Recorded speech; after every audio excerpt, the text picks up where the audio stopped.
Hey guys, welcome to another episode in the deep playthrough of Gran Turismo 5. It's been, I think, 2 or 3 days since I recorded the previous episode. Or no, it was actually 2 days ago, Saturday morning. Because in that episode I was commenting on Gran Turismo 6. I was again comparing it, that in my recollection Gran Turismo 5 basically does everything better, including graphics. But then it hit me like, okay, I got curious, so I thought it's also available on the RPC S3 emulator. So I thought to just boot it up in between episodes, and that quick boot up cost like a day and a half, because I do like to have the games fully updated to the latest version, but actually after a certain update in GT6, the emulator doesn't work properly anymore. So I was messing around for hours, basically whole Saturday and Sunday, with the correct settings, and eventually I did have to revert to a certain specific earlier updates. So I think the game has like 22 update files, but you can only get the first 5. Otherwise the graphics just get glitched out. But then with that update, also getting the best settings of the emulator, honestly I found it pretty fun to do. Long story short, I have the Gran Turismo 6 pretty much ready to go. It will not, as the emulator is now, it cannot run it in 4K, also not with all the updates. But in 1440p, it looks actually, and it runs pretty good. There are some minor glitches. Sometimes there's like a weird flash on screen, but for the rest it just looks like the same as you see now on screen.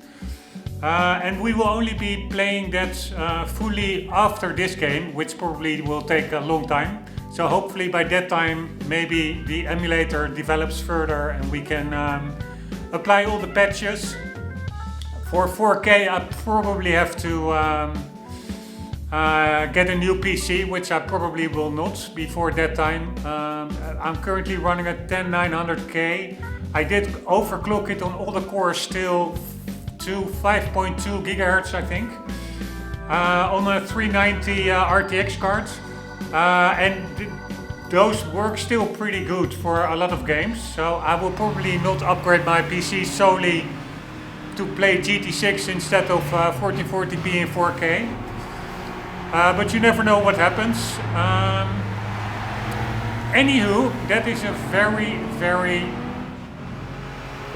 long-winded intro ramble. But what I wanted to say is that in that previous episode, I was again like looking or commenting on the graphics, which I found in my memory of GT6 being oversaturated and a bit more cartoony, not as realistic color tone as a GT5 has. So I did play it yesterday, GT6, and honestly I do have to say the game looks pretty good. Yes, it's more saturated. I find it's a little bit oversaturated in certain tracks, but there are also things that the lighting engine does better in that game. So it is not as black and white like Gran Turismo 5 is the better game. I do think it's a better career. In certain aspects the graphics are better, I find, but GT6 in other aspects is better. The driving model is better, it seems, for my limited playtesting. They spent a lot of time simulating better the suspension systems of cars, and you really do notice that. It has more tracks and more cars. The campaign, so that's better. The campaign is much more bare bones. That is, of course, worse. Yeah, and the graphics, I still have to play it more, but actually it is much better than I actually remembered it to be. I really remembered that game to really start playing it with a lot of anticipation, and not that long afterwards just stop playing it, because yeah, it didn't really live up to my expectations at the time compared to GT5. But now if I look back, I'm playing it, not looking back, but now if I look, I'm actually looking forward to playing GT6 after GT5. So that is just to set the record straight a bit on the debate in my head between on GT6 versus GT5. But for now, let's continue. Previous episode we concluded the amateur series. So before we go into the professional series, let's do either a license test or a special event. We can do the, I think, the karting school, the professional series unlocked. Yes, we are level 17 now. This professional here is still locked behind the level. But we can also do the AMG Driving Academy, the beginner and the intermediate events. But before doing that, let's first do another license test. So, here we go. B is in the pocket, National A is in the pocket. We will be doing International C. Here we go. IC1 1000 meter stopping challenge. Much like earlier accelerating and braking tests, this one too is designed to hone your braking skills. Only you need to stop the car at the stopping zone staged 1000 meters ahead. Since the distance to the stopping zone is much longer than previous tests and your test car has more power, it will be critical to identify an appropriate braking point. Oh man, oh fuck, my down button is not working again. Choose a reference point and try to stop the car in the stopping zone without overshooting it.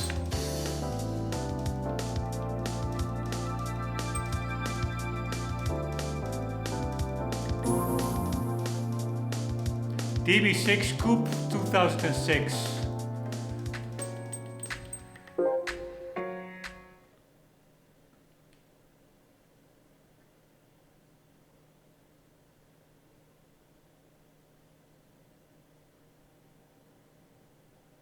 Man, that's a pretty long loading time. It probably has to do some shader loading. Much like earlier accelerating and braking tests, this one too is designed to hone your braking skills. Only you'll need to stop the car at the stopping zone, stage 1000 meters ahead. Since the distance to the stopping zone is much longer than previous tests, and your test car has more power, it will be critical to identify an appropriate braking point. Choose a reference point and try to stop the car in the stopping zone without overshooting it. Alright, he was braking. As the braking distance becomes longer, it gets more difficult to predict where the car will come to a complete stop. The point where you start braking can only be learned from experience, so you'll need multiple attempts to find that right spot. And be sure to keep on the brakes hard. If you release the brakes even slightly, you will lose braking distance accuracy. Alright, I think they are braking at the third stripe before the end. Like over there. 1, 2, 3, yes. A little bit after the start of the third stripe, I think it was. One moment, I want to make a little note on something I just saw.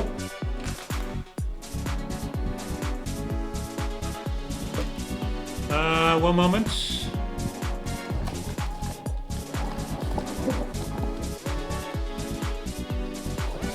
Man, when you need... here it is. Change A, B license back to National A and B. Previously in the video description in the playthrough, I called the National A and B license correctly National A and B, but then I saw the license menu and it only said A and B, so I changed that in the description to A and B, but when I just hovered over the A and B in the previous license selection screen, I saw that it actually is called National A and B. So I want to change that back into the video description. It's a very minor thing, but sometimes I'm a little bit obsessive compulsive, so to say. Anyways, we are going to do some braking. Here we go.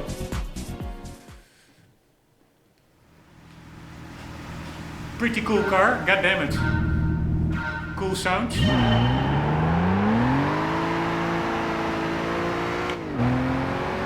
Alright, let's see if I can count the third one before the end. It's pretty hard to see. Maybe this one. 1, 2, nope. That was the fourth one, I think.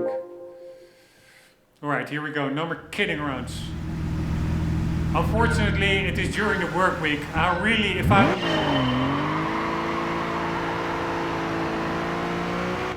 I would have time, I could play this 24/7.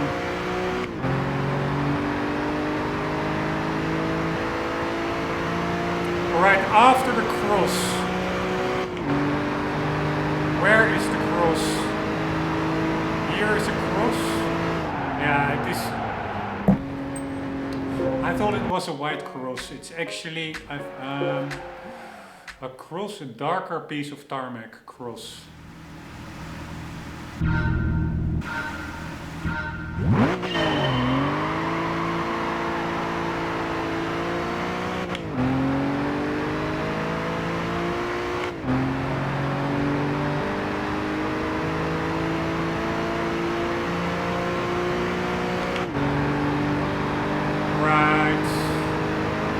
There's the cross.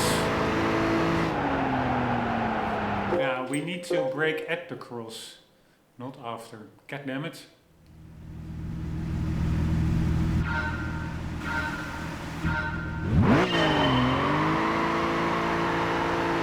I wonder whether my acceleration is optimal with that drifting at the start. We're spinning the wheels a bit. Alright, where's the cross? Here's the cross.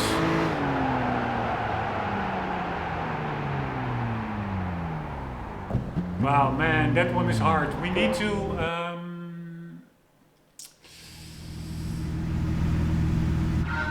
brake before the cross a bit.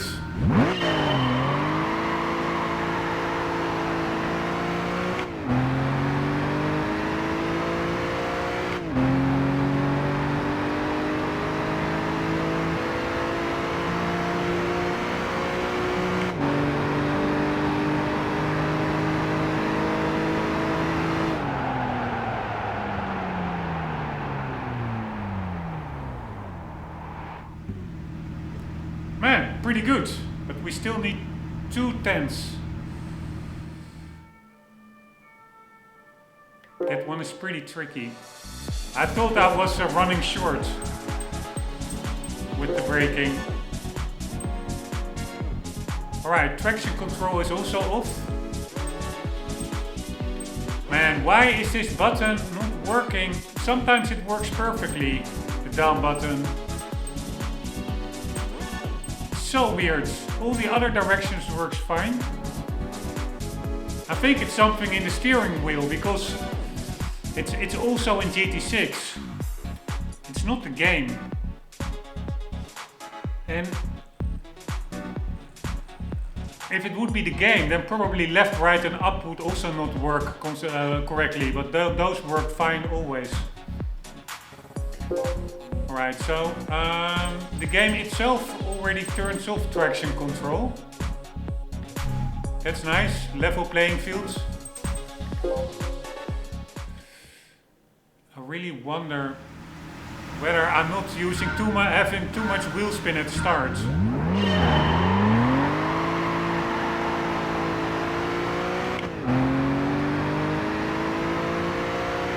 It's all about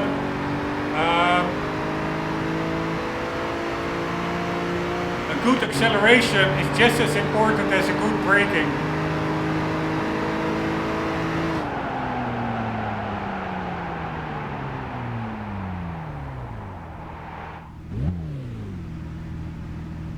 Man, this one is hard.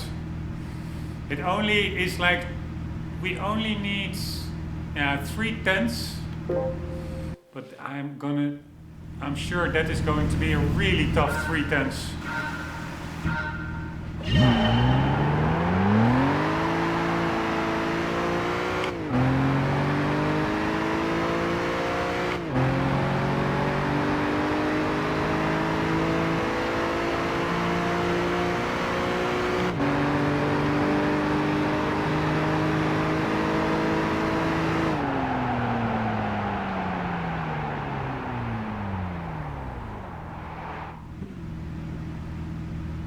God damn it.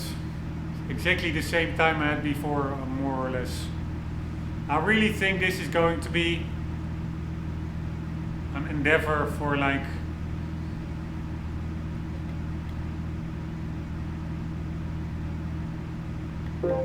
hours. I just don't know how to correctly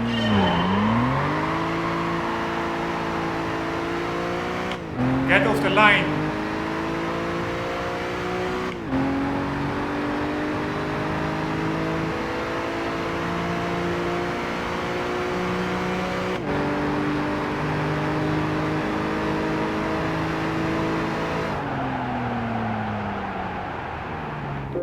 Right. I forgot I had the annoying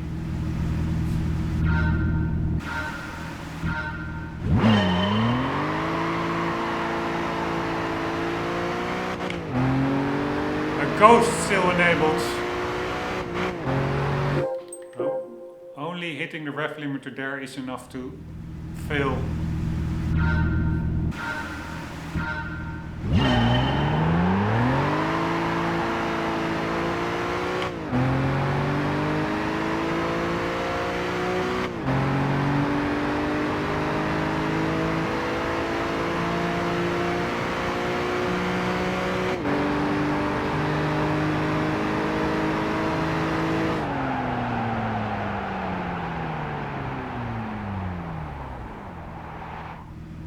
Right, so I need to brake a little bit later.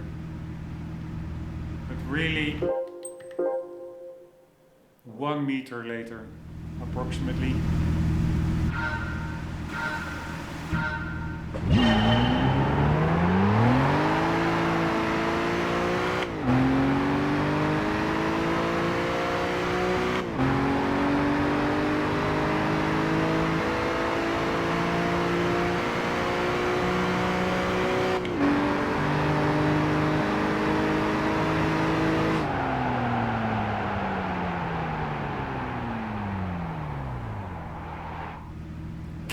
Damn it.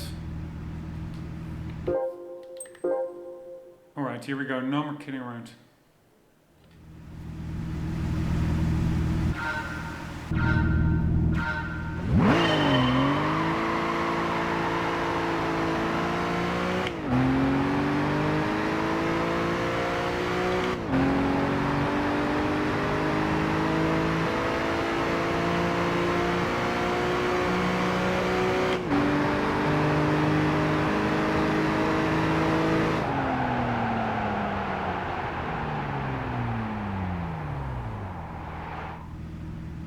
God damn it.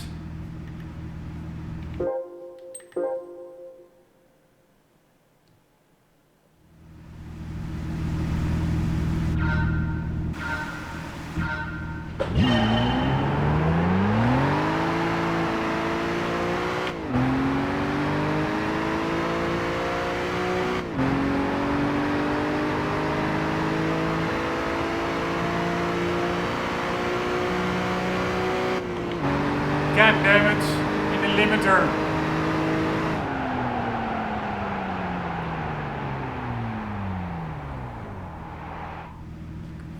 Again, I'm braking half a meter too soon.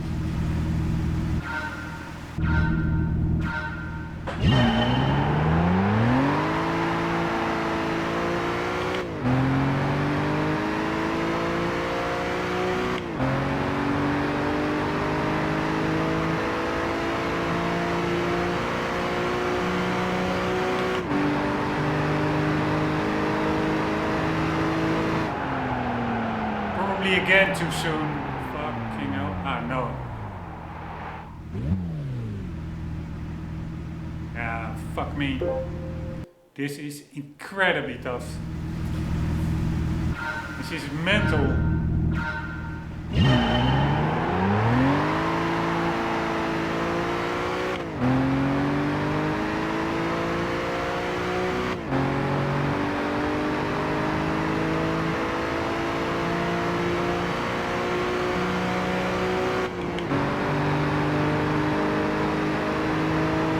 Yeah, you see, that's the difference of hitting the rev limiter for 1 second. You already get to this problem. Again, the ghost is activated.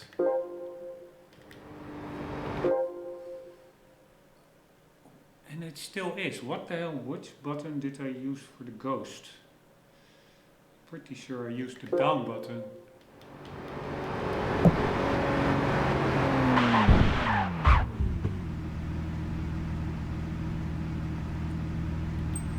Man, it's so annoying. Oh my god.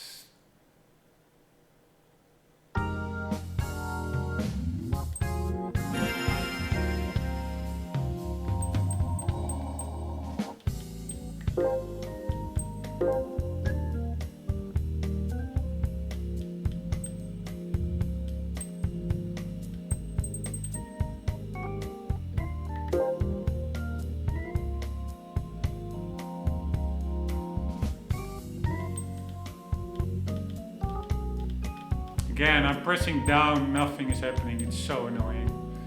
Alright, so up is flash. I changed that at one point, because we were messing around with the lights, etc. I'm gonna remove, I have a lot of buttons assigned just for the heads-up display, but I rarely, if ever, use it. Because I always turn off traction control before the race. I don't need to do it with the heads-up display. And the only reason why you could use it is to adjust the brake bias while driving, but I never adjust brake bias. So I'm gonna free up those buttons.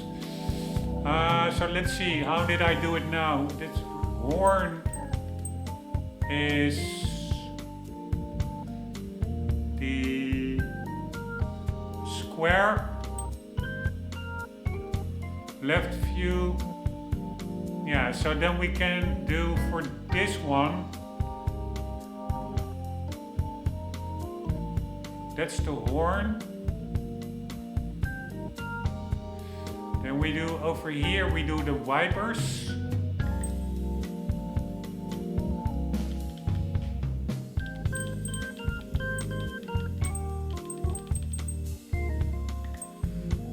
Right, so that is the A button. Then we do for flashing and toggling the lights will be the X button. No, not the X, that is the... Yes, it is the X. So rear view is the O. And then over here we do flash and toggle high beam. Then we do up on the D-pads is ghost. We do left will be look left. Right will be right view. And then we have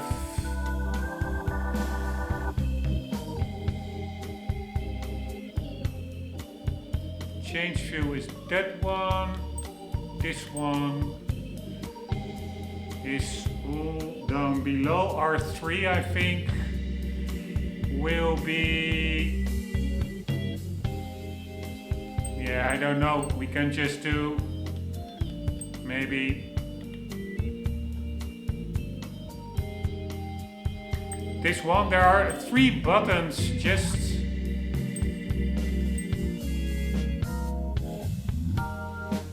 No. yes, that was change view.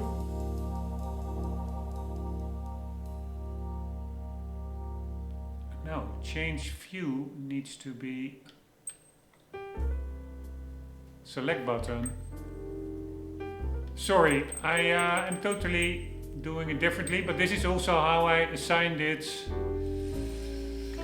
in GT6, so it's also nice, yes, how I did it yesterday, to have a little bit of uniformity across games.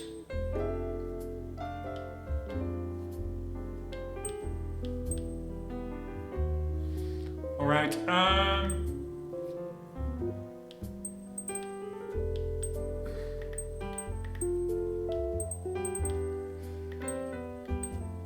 it's a little bit weird how many buttons there are that all do more or less the same for flashing your light. You have flashing your light, toggle high low beam, so that is keeping your lights on. And then you also have flash and toggle high low beam. It's a lot of buttons to basically do the same. Right view, left view, then what the hell is this one? Alright, we will not be using this one a lot anyways, because the down button is rarely working correctly. But yeah, let's just do rear view as well. Alright, so we are good. At least this took longer than I expected, but now we have a button assigned for the ghost, so we can disable it. I find the ghost always pretty damn distracting. Man, I'm a little bit anxious about this test. I think this could really take a long time. Oh shit, wrong button. Obviously, why not?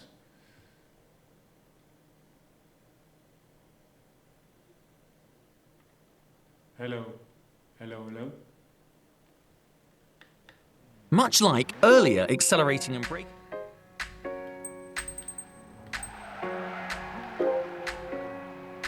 There's really nothing much I can do here, actually. I mean, I wanted to turn off traction control, but it's already off. Yeah, there's only one thing we can do, and that is just drive.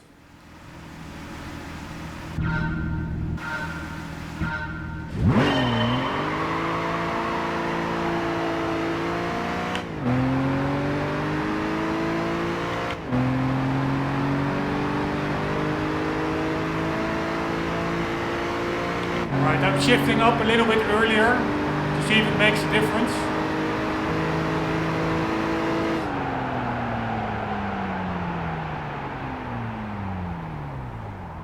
Right, that was way too late. But still, at 26.9, I do think shifting up earlier is maybe beneficial. Because it was not a good braking point.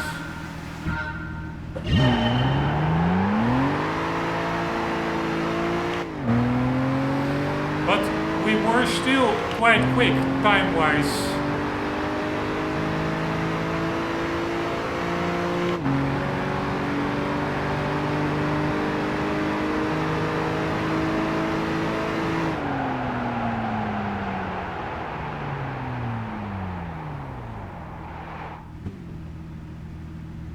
Pretty much the same time. Alright, here we go, no more kidding around.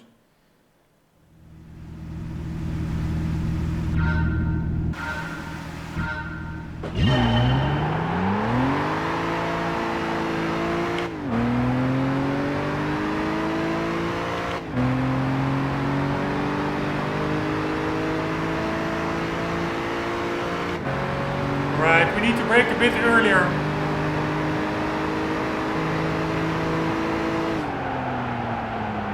Again, too late, I think. Yes. Man, I'm driving the exact same times.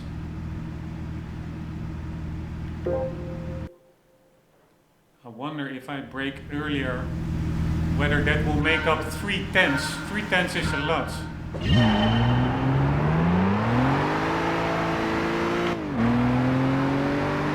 I don't think this was a good start.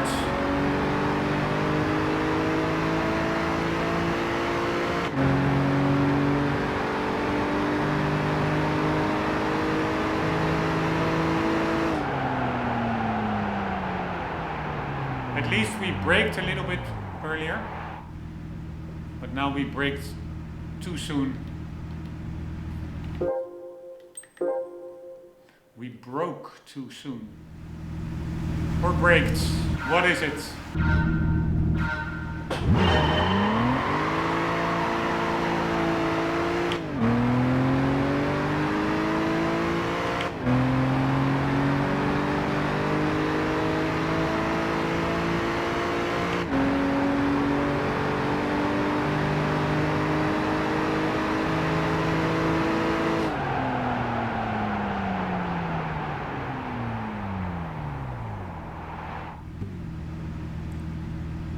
Alright, pretty okay. Only 1/10 is what we need.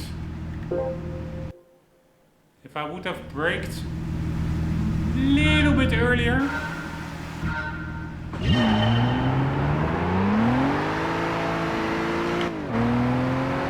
We could have made it maybe.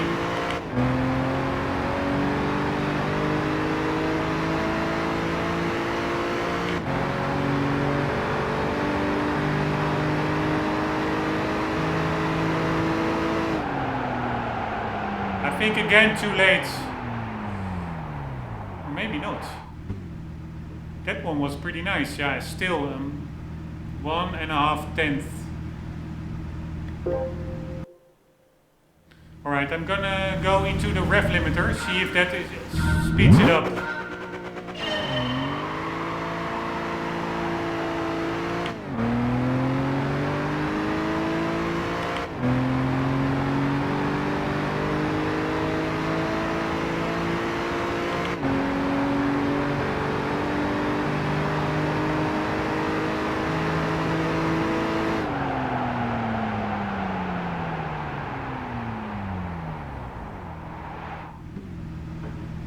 God damn it, less than 1/10. Alright, too bad. I'm gonna watch the replay, see how far did we get into the braking zone.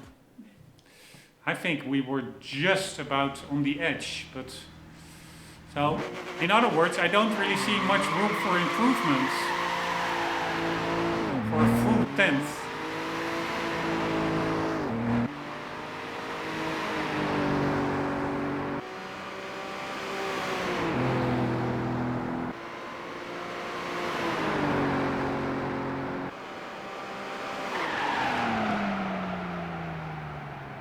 How far?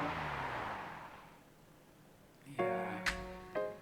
We can maybe brake 1 meter earlier, but are we going to save 900s with that? I doubt it.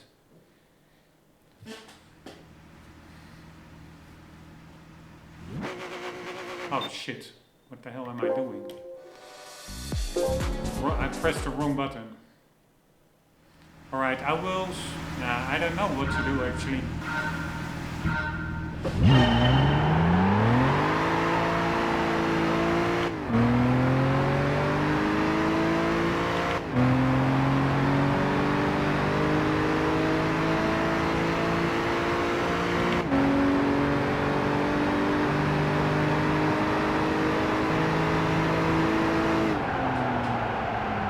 I think we braked maybe a little bit too soon. Ah, pretty nice, but again, yeah, how it's all about that last 10th. Less than a 10th.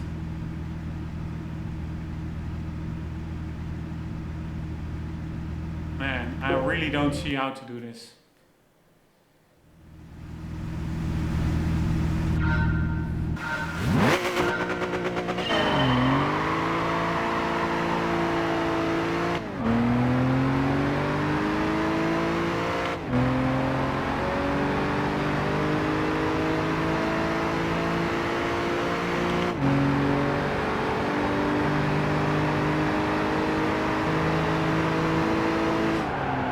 Too late. Way too late.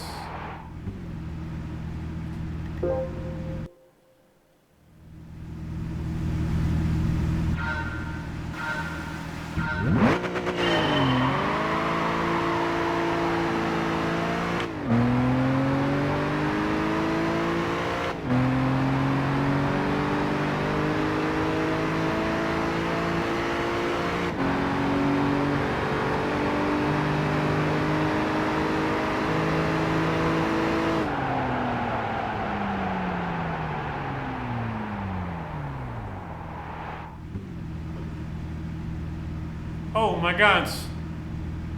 600s. I really don't see this happening.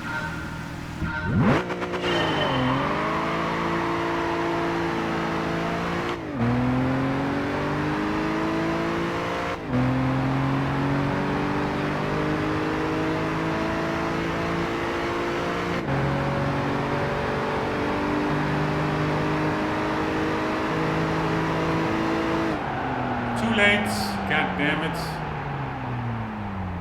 Or maybe not. Yeah, it's too late.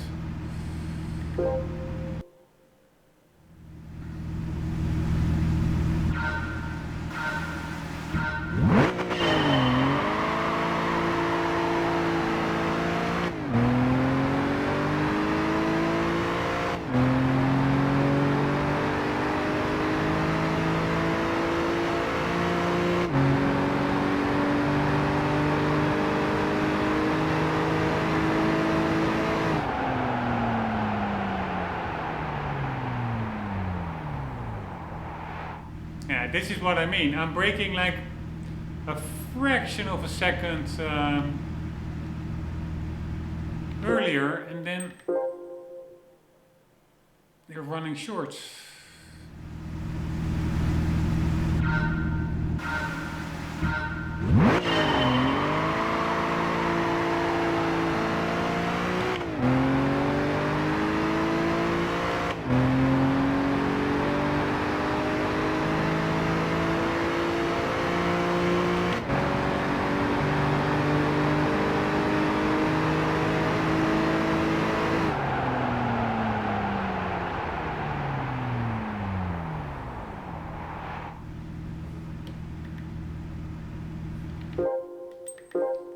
Pretty damn annoying.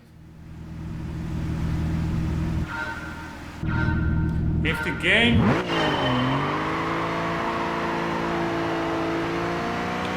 in the intro already says you probably have to try a couple of times,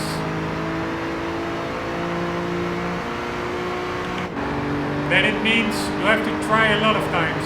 Yeah, so if I was really shifting up later in the revs, like at 7.5 approximately, or that's the rev limiter. So I was like at 7,300. Apparently it is less fast compared to just shifting at 7K. So you really want to know what is the optimal shifting point in this car.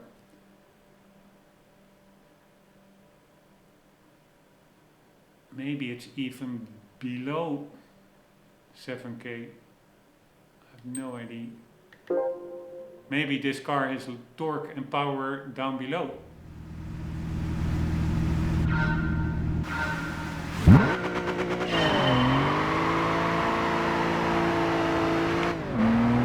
Let's try that. Alright, I'm now shifting earlier.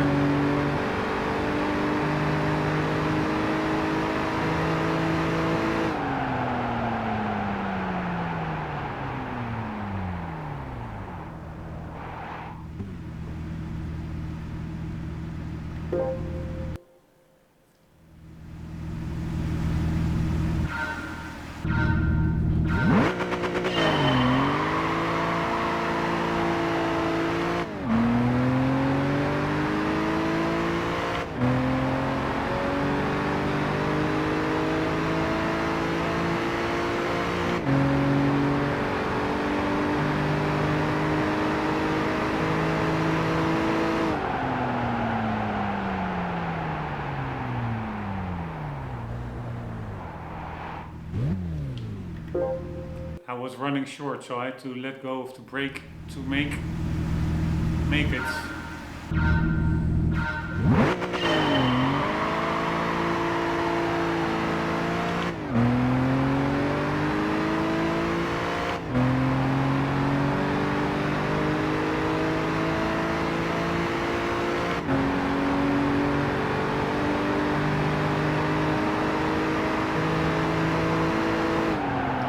Too late.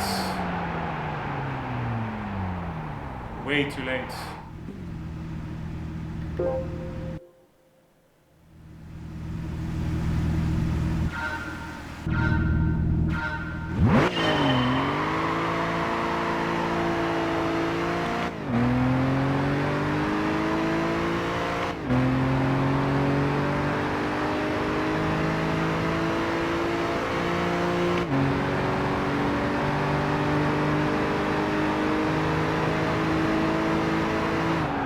Again, way too late. Fuck my life.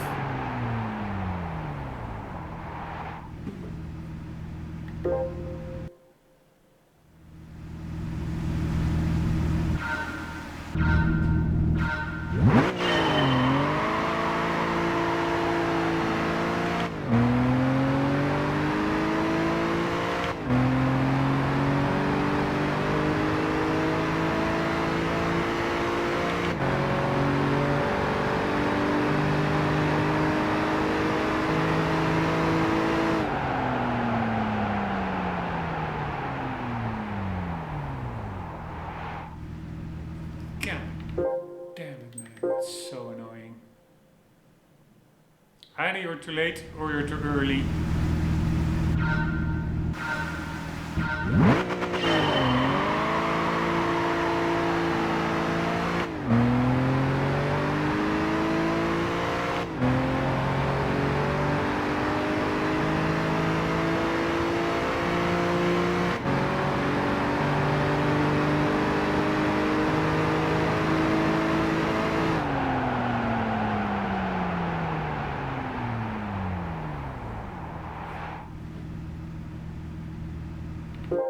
I don't know what I was thinking.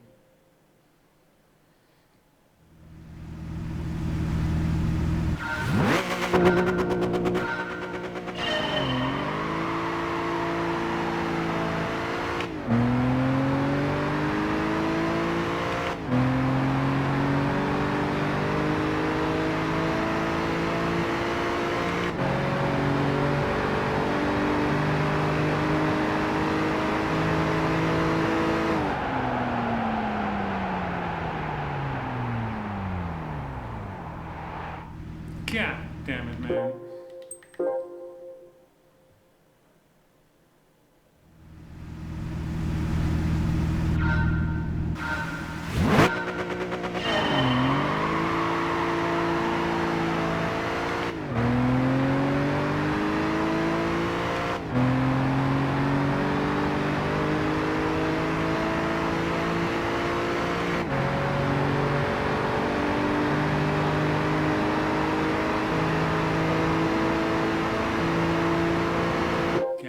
I totally missed the cross on the ground.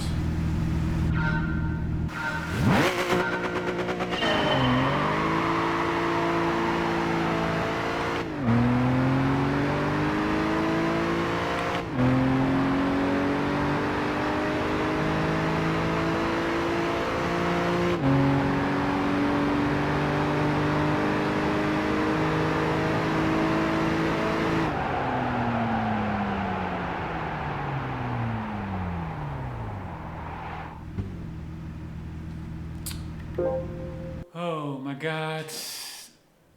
I knew these tests would be hard, but fucking hell. Tests like these. And I can look up the demo run from the cockpit view. I would like to try and figure it out by myself, but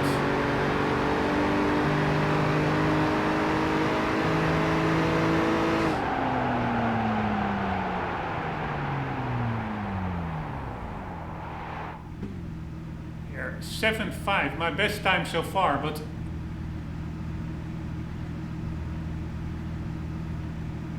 Yeah, you tell me. Can I...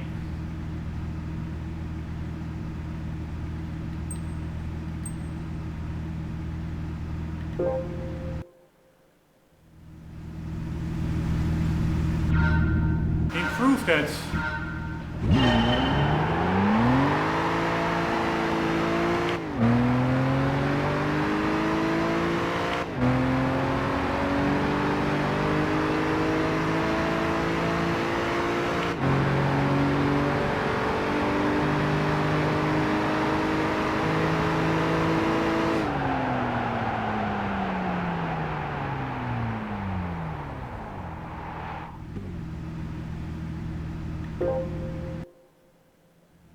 I don't think it matters much at the start whether I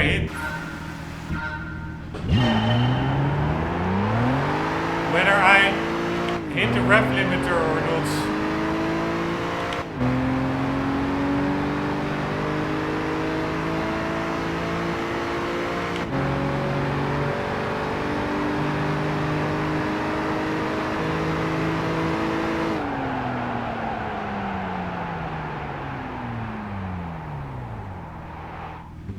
That one was nice, yeah, fuck my life. I can get within half a tenth of the time, but that half a tenth really is pretty damn harder than it seems.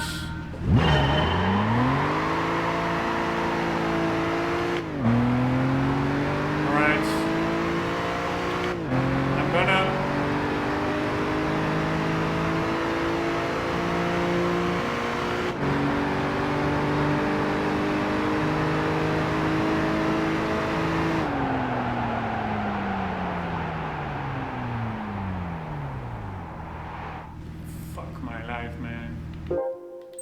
I wanted to say I'm gonna do shift up a little bit higher in the revs, but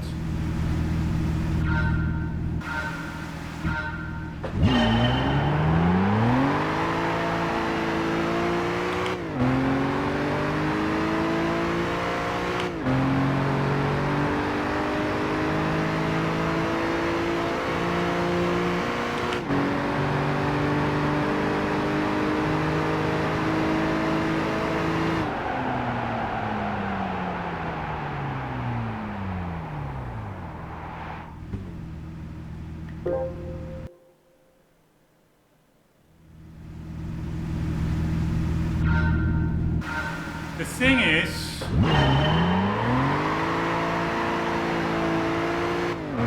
even if I try to do everything right, I will be at that plus half a tenth time. I really don't see what I can do different. Too late.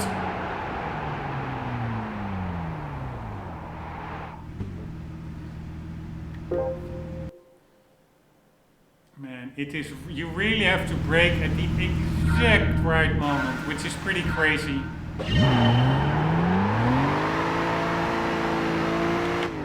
Like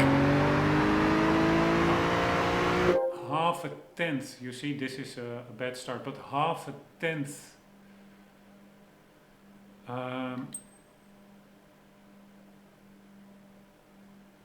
You have to brake at the exact moments within half a tenth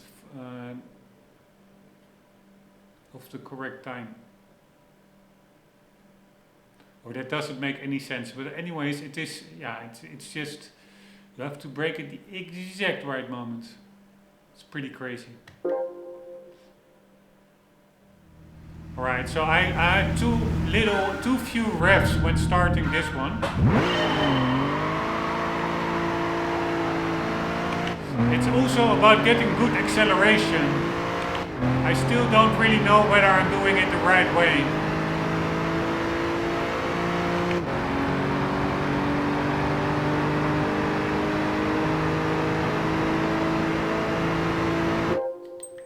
Now I'm overshooting the brake zone. The braking points.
Here, pretty good, but it's the best I can do.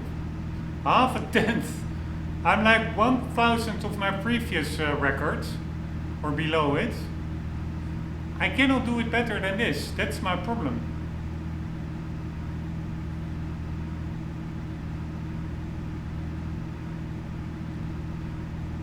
And yes, maybe you can. No, I don't think you can enable traction control. Not that I would want it. It feels like cheating, but.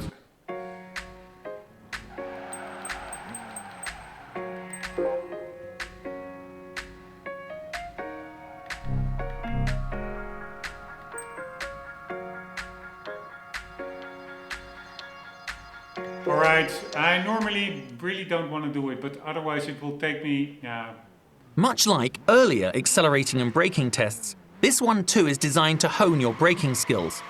Only you'll need to stop the car at the stopping zone staged 1,000 meters ahead. Since the distance to the stopping zone is much longer than previous tests, and your test car has more power, it will be critical to identify an appropriate braking point. Choose a reference point and try to stop the car in the stopping zone without overshooting it. As the braking distance becomes longer, it gets more difficult to predict where the car will come to a complete stop. The point where you start braking can only be learned from experience, so you'll need multiple... Right, normally I really don't like to look it up like I did now, but I just, otherwise it probably will still take me 2 hours. But at least now I know a little bit how he's accelerating. He's shifting at 7K indeed. And what I notice also when they are braking, they're also shifting down. Maybe I can do that as well to have a little bit of extra engine braking power. And also how he's doing the starts. attempts to find that right spot. And be sure to keep on the brakes hard. If you release the brakes even slightly, you will lose braking distance accuracy. I don't know how high he keeps it in the ref.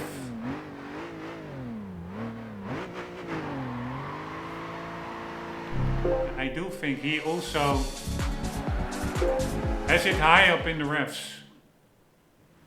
Like maximum ref.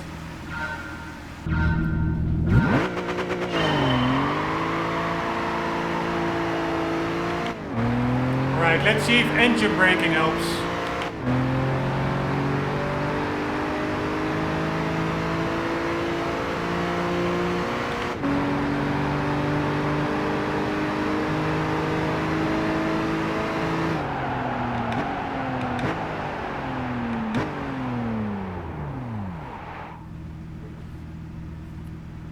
Maybe it does.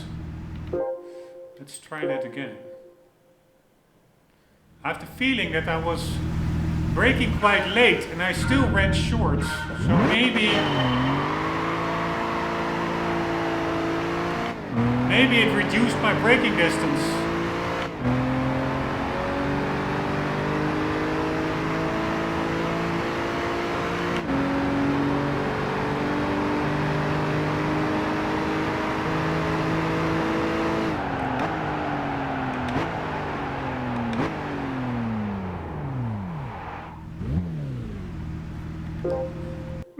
Not really.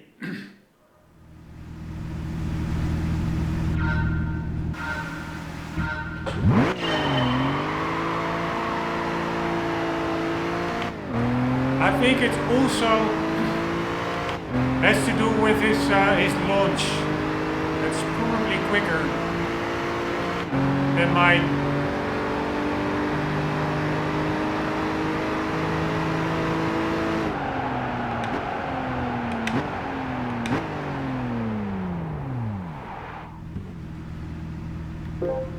Again, getting below the 7.8 is no problem.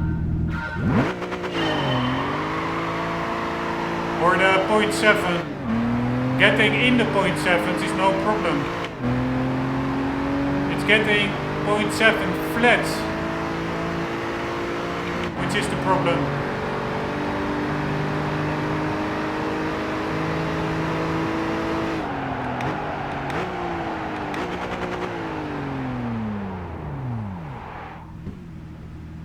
Nice! Best one so far. But still, 3/100 of the time.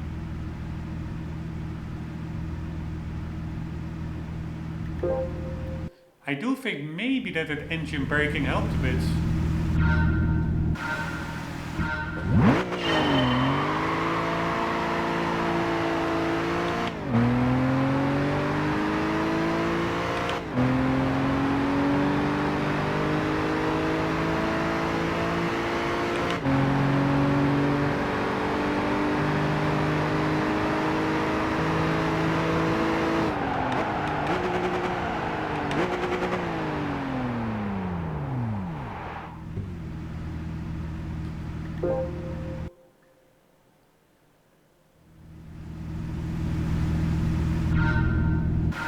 But if you have ABS,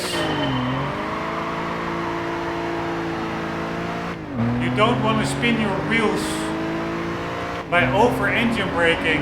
That defeats the purpose of ABS.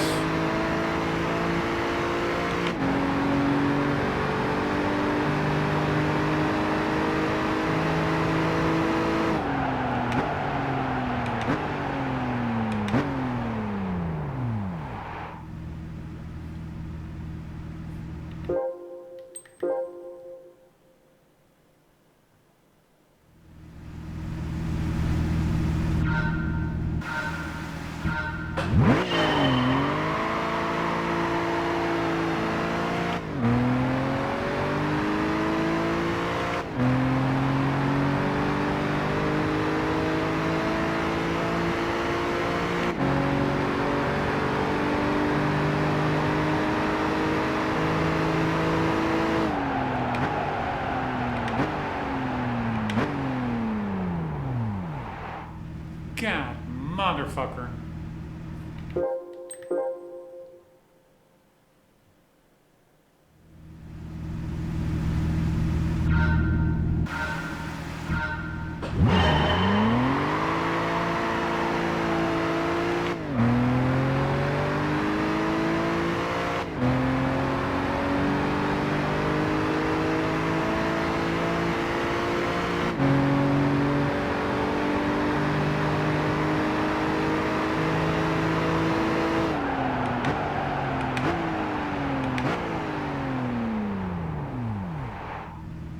God damn it. Half a meter too short. So annoying.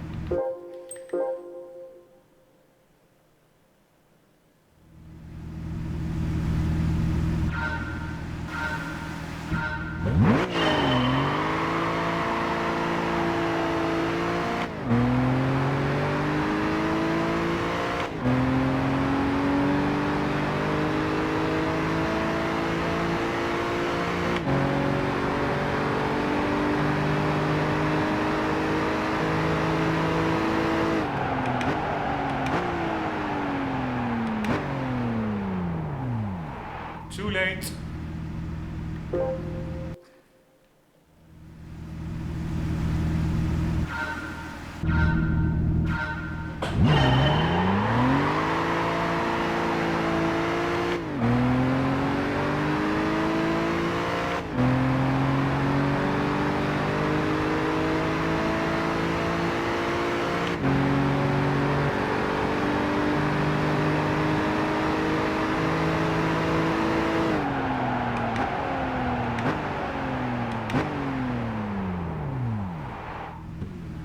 Too late. Still pretty good time, but yeah, it's just too late. 300's too late.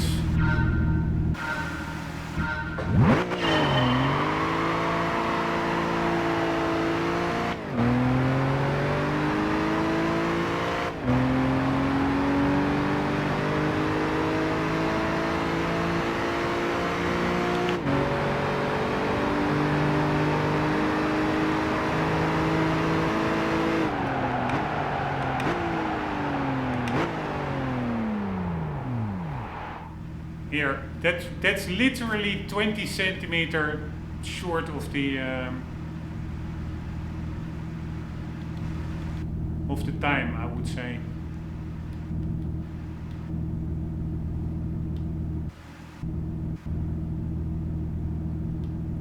Here, I'm barely, just my rear wheels are just not on it.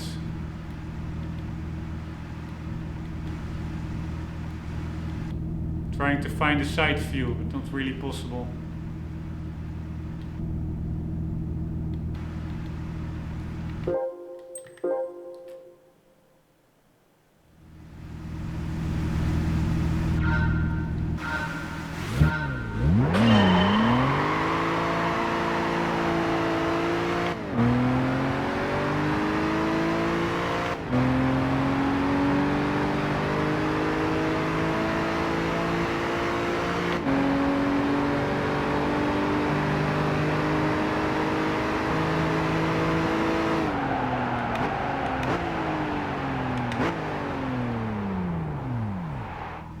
Here again, pretty much exact same situation. But then you brake like 1 fraction of a second later and then you are overshooting it. That's the problem. You want to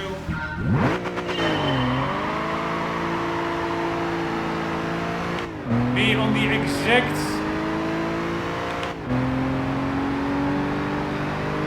line of the braking zone. That's easier said than done.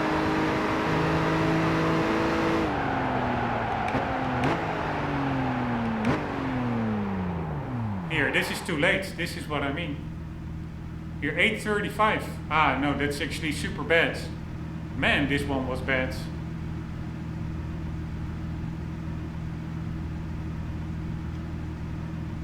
Not even sure how that one was so bad.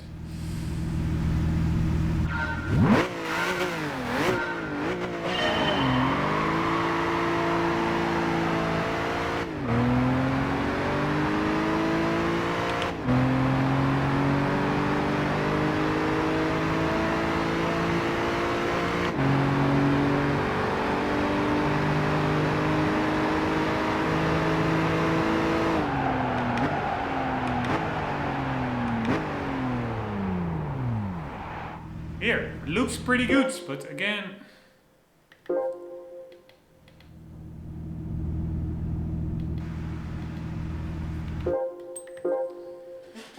God damn it.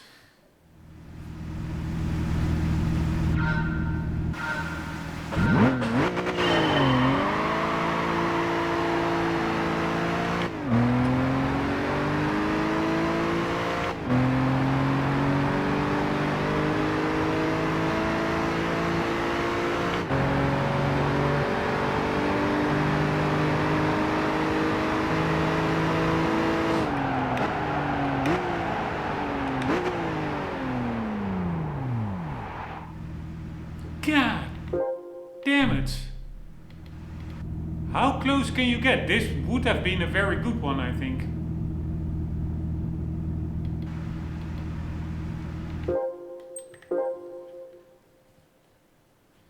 We were so close.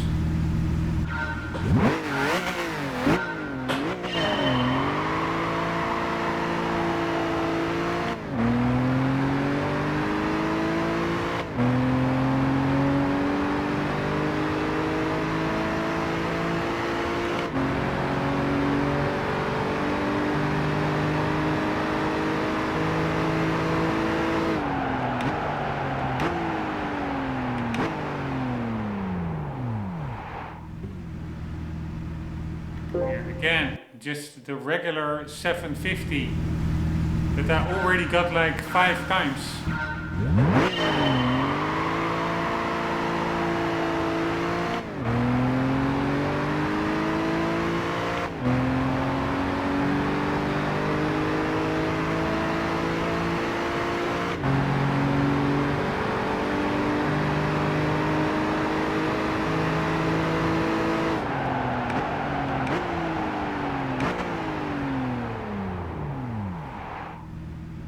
God damn it.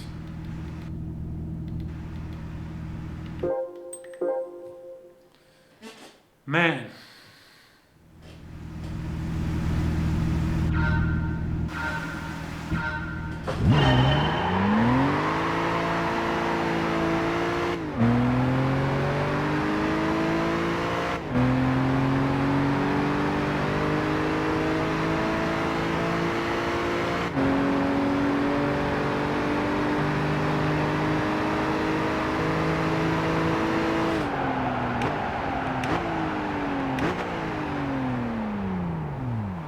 too late. Again, 7:39, so that is a little bit, I just need to brake that fraction earlier. 1/3 of a second.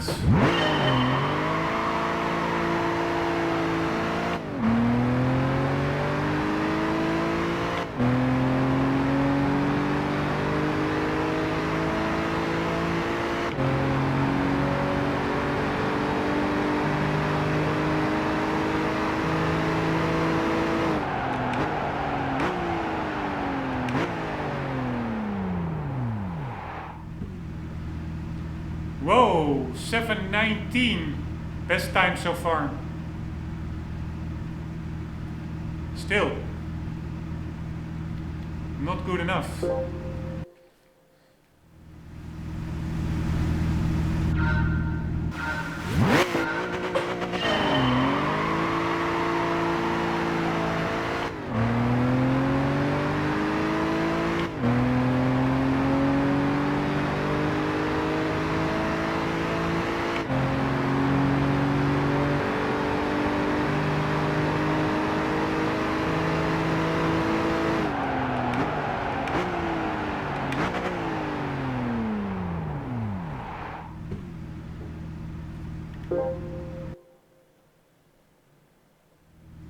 That's the problem also. I have no way what went better.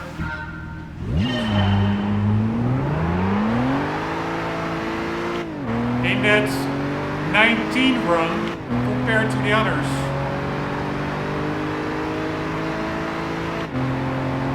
I'm shifting up a little bit quicker now, earlier.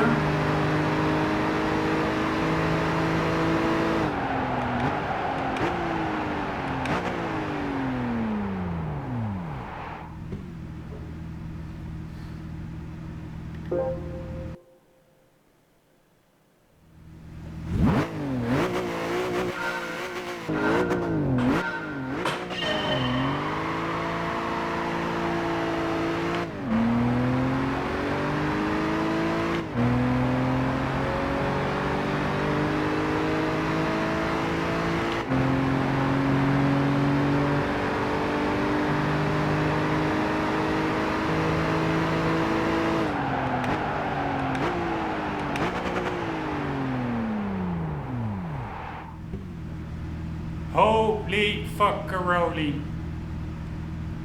5,000. Oh no. Fucking hell. 1 full tenth above the time. I thought we were only 5,000 above the time, but I mixed up the 0.7 with the 0.8.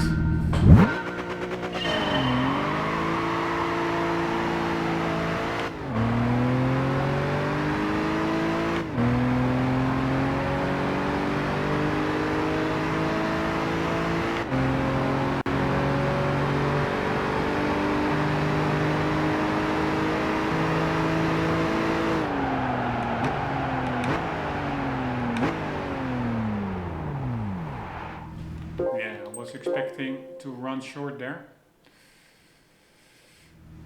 God damn it.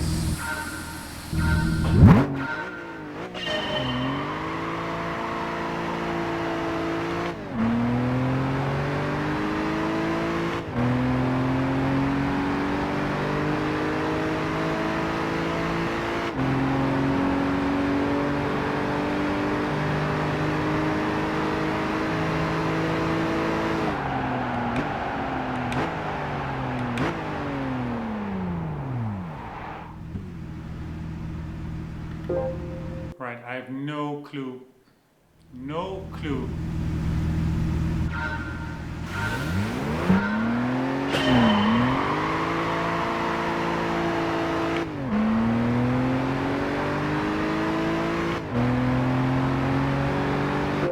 Nope. I was just testing out a new way of accelerating.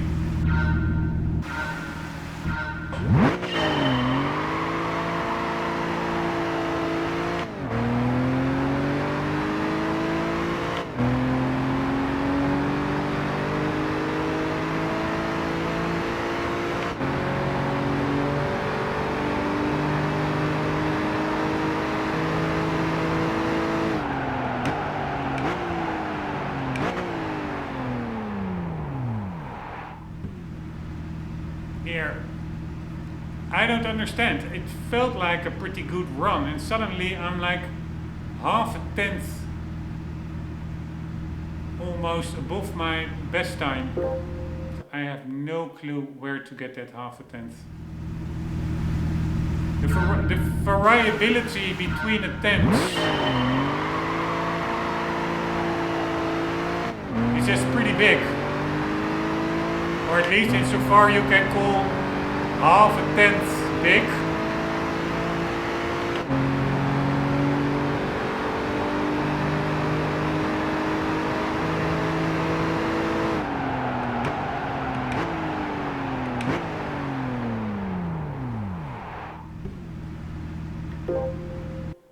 So I need to brake earlier.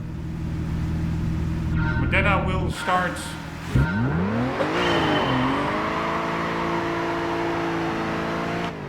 again running short.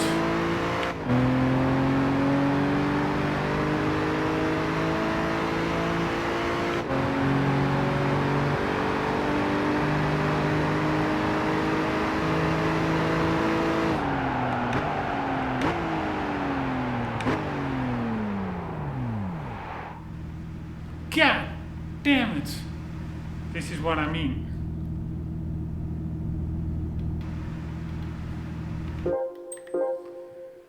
But yeah, there's no other way. Better run short than run long.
It felt pretty good, but again, 300s above my best time. I have no clue what I did that time.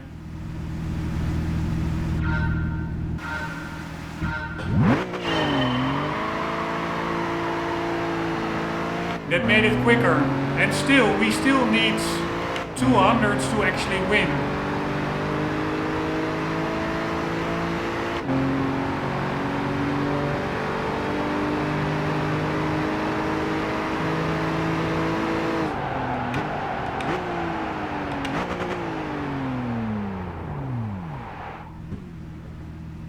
Nice! Woo! Alright, and then again, I was about to say, if I cannot even get to my best time of 1900s above the goal time, how am I expected to win if I not even touch that time? And even if I touch that time, I still have to be 1900s quicker. And then suddenly I'm 1500s below the goal time. So that is 19 plus 15 is 34 hundreds difference between my best time and this one.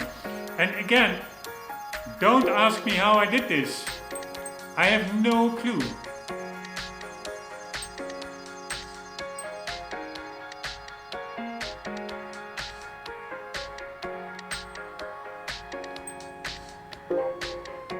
Alright, but I can tell you, this was pretty annoying. But it's in the pockets. Let's see how far we got over the line.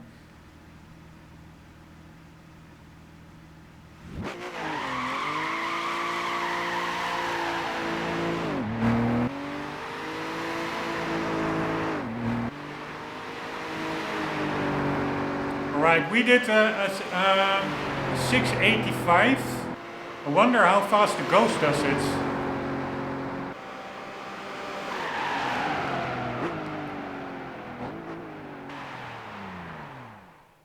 Yeah, that was it. You need to stop exactly with your rear wheels on the line. That's just pretty crazy. That is really pretty damn crazy. Much like earlier accelerating and braking tests, this one too is designed to hone your braking skills. Only you'll need to stop the car at the stopping zone staged 1,000 meters ahead. Since the distance to the stopping zone is much longer than previous tests, and your test car has more power, it will be critical to identify an appropriate braking point. Choose a reference point and try to stop the car in the stopping zone without overshooting it. As the braking distance becomes longer, it gets more difficult to predict where the car will come to a complete stop. That's pretty crazy. I saw a 26.6 as his best time, and his last time was a 26.6 flat, so 1/10 below the goal time. I did a 1:26.685, so he was 8.5 hundredths quicker. That's pretty crazy. But yeah, that's always really bad for my driving ego, is after you manage the good gold, to then check how fast the demonstration lap is, which is often so much faster still. But yeah, I'm happy with my time. We are doing trial mountain, hard braking and exiting a corner after a downhill straight. Cool car, by the way, M5 2008. Using the middle section of the trial mountain circuit. You'll be tested on managing a tight corner from a high-speed section. Drive to the end of the back straight and negotiate, I don't even remember where that is, the back straight, and negotiate the mid-speed left-hander that follows. The key here is how quickly you can reduce your vehicle speed to the appropriate level where you can precisely follow the driving line through the corner.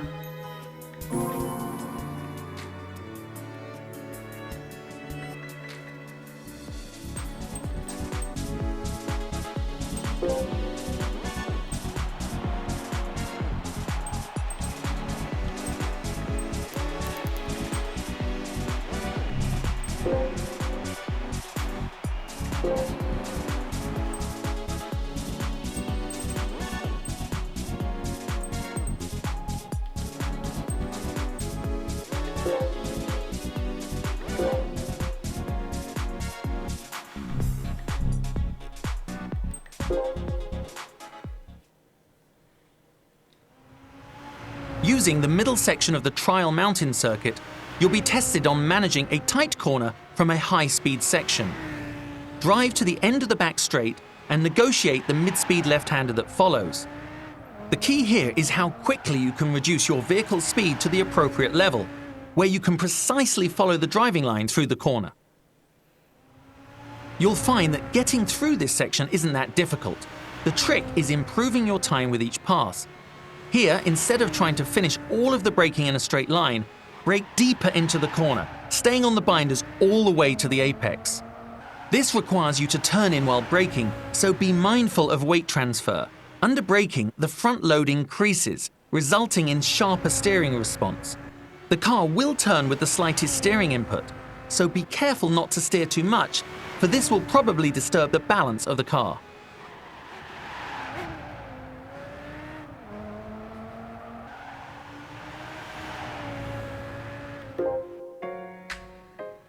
Alright, here we go. No more kidding rounds. No more kidding rounds. Man, epic car.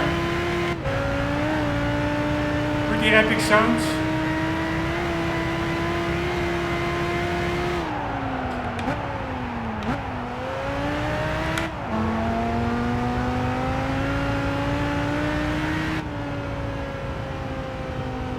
Holy shit, we need to be 4/10 faster. That's quite a lot. I have no idea where the correct braking point is.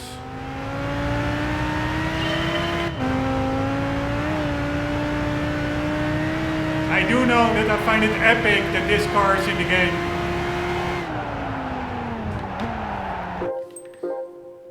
Like so many other cars. There are so many cool cars in this game.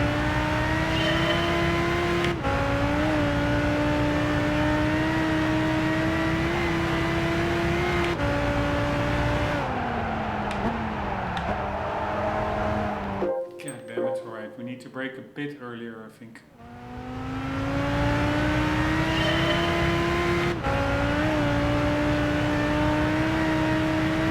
Where the last shadow starts. Here.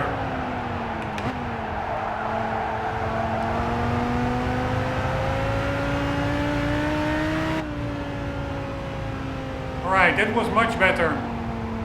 We need 1.5 tenths.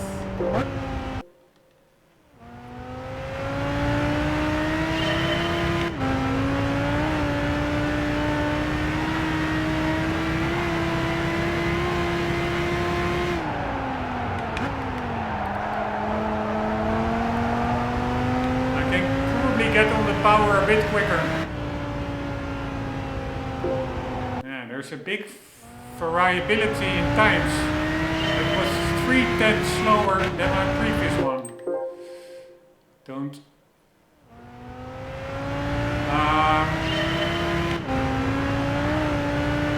Hit the rev limiter.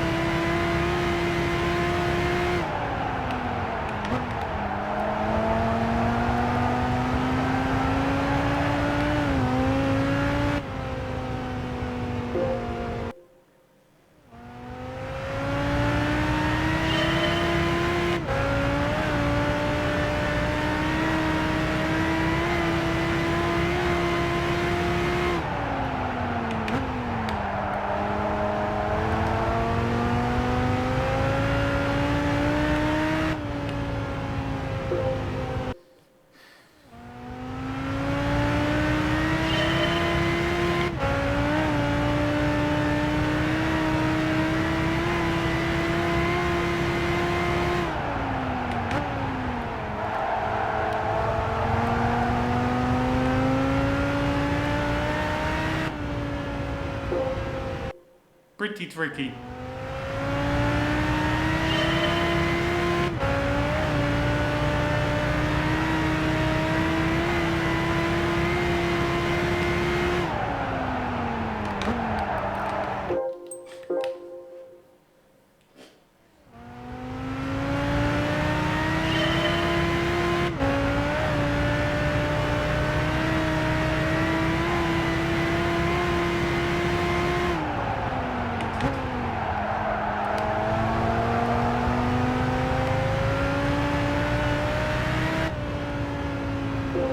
Do I need to go back another gear, I wonder?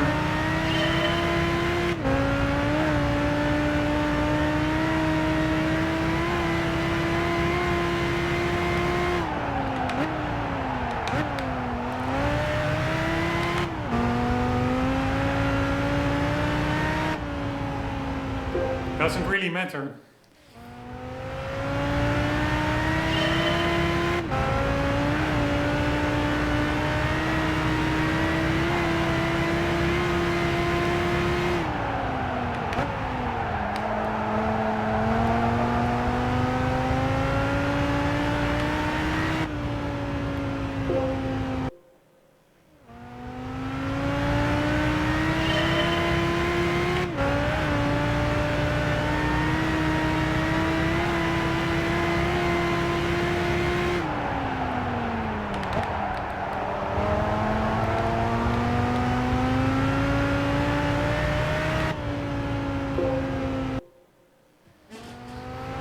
God damn it.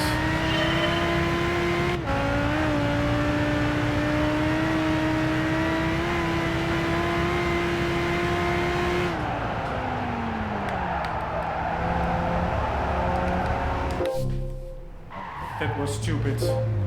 Forgot to downshift.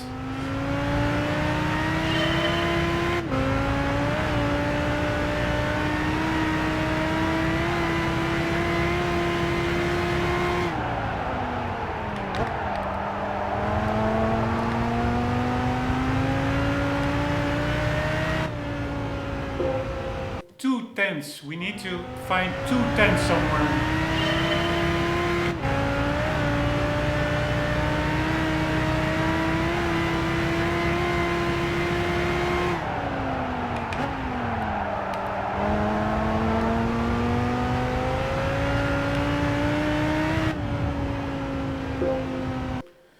I'm doing the exact same thing over and over again, expecting different results,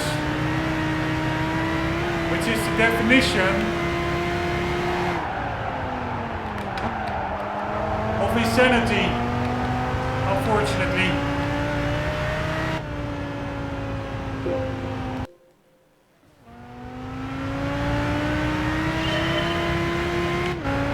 I will probably have to break in further into the corner.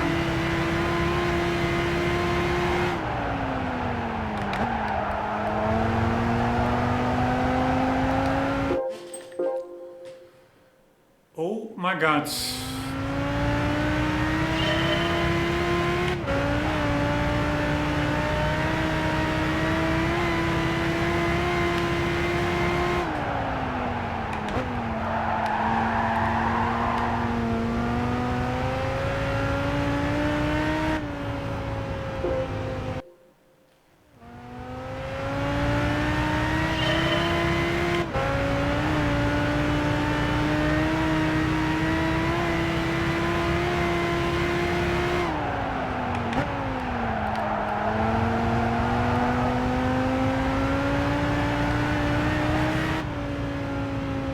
Yeah, almost. Even with a slight unbalance at the end.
Annoying.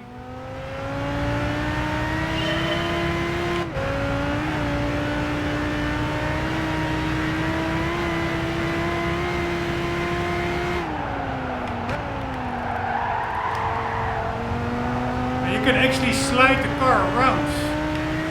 It's good. You see, I was sliding it around violently, accidentally. I wanted to say that felt pretty quick. And it was a goal time. That was really weird. I do think that the goal time is much lower of the demonstration lap because it felt I was doing it super messy. And if I can even get a goal time that messy, I'm curious how quick the demo lap does it. Probably much quicker. Using the middle section of the trial mountain circuit, you'll be tested on managing a tight corner from a high-speed section. Drive to the end of the back straight and negotiate the mid-speed left-hander that follows. The key here is how quickly you can reduce your vehicle's speed to the appropriate level, where you can precisely follow the driving line through the corner. You'll find that getting through this section isn't that difficult. The trick is improving your time with each pass. 16.186 is what he had. Best time. Then I was pretty quick. He is only 7 thousandths quicker than I was. Alright, so that was pretty good. It was really, really weird. So I was just sliding around and I was like, hey, that's actually quite handy to get the nose pointed in the right direction, just sliding the rear around a bit. And that indeed helped a lot.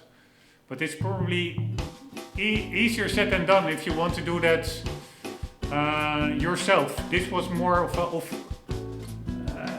outside my control, it just happened. But if you really want to do that on your own accord, I think it could probably be very easy to slide the car out, etc. Anyways, we are doing a IC3, taking a tight double hairpin. Where is this? Indianapolis Motor Speedway, right? One of the more dramatic corners on a racetrack is the double hairpin. Our venue here is turn 9 and 10 from the last section of the Indianapolis Motor Speedway road course. This section is really quite simple with back-to-back hairpin corners. That said, you need to be careful with your throttle work in high-powered rear-wheel drive vehicles. Do your best not to spin and reach the finish line without drama.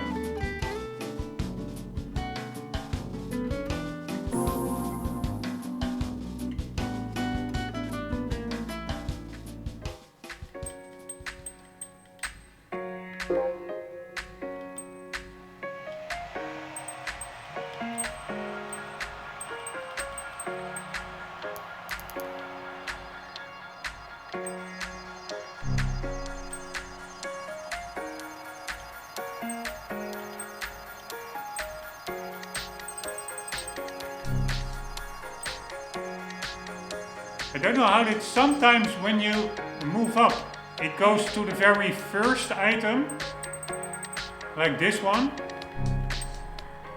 But sometimes it goes to the lower one, the bottom one. I prefer the bottom one, because then I can just scroll up to where I need to be. And I don't need to use my down stick that is a little bit often not working on my wheel for whatever reason. Anywho.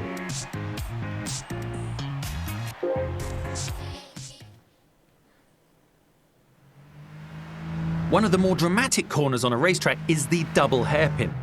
Our venue here is turn 9 and 10 from the last section of the Indianapolis Motor Speedway road course.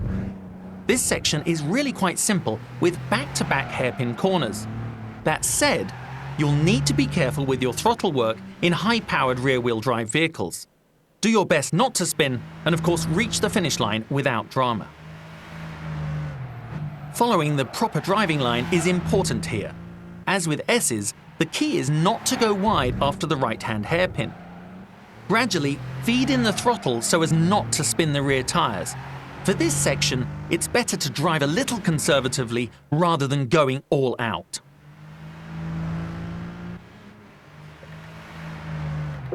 Right, I have traction control off. That will probably make it a bit more harder. Again, epic car. I never saw the insides of one of these fair ladies.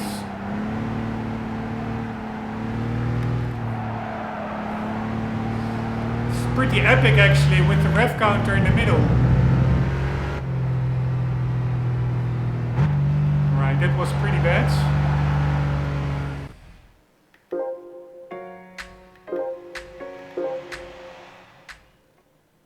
I really don't remember this whole course, it's new for me.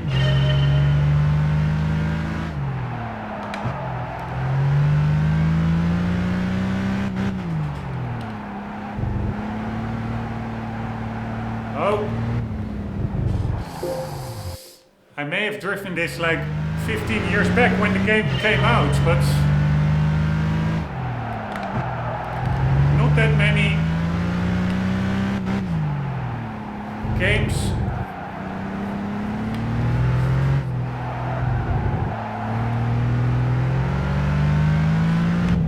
have this course on their roster, I think.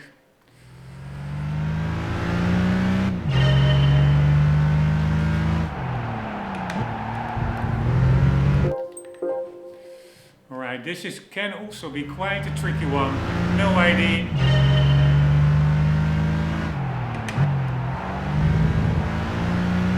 Verdi.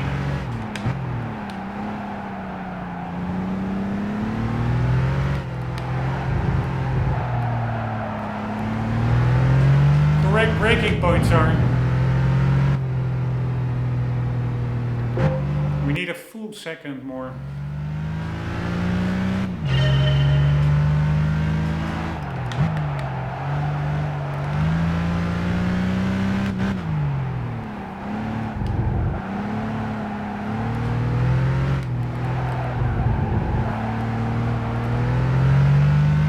Maybe it could help using the handbrake actually.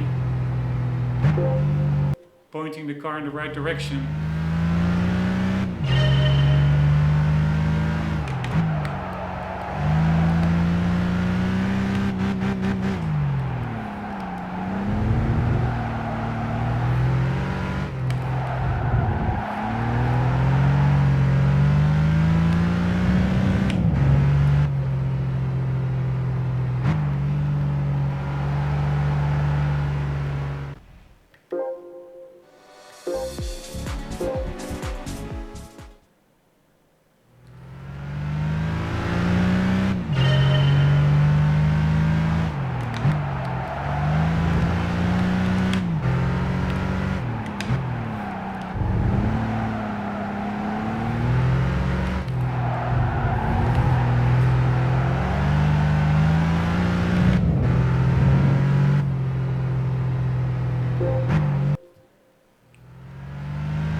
I'm braking way too much through that first section corner, I think.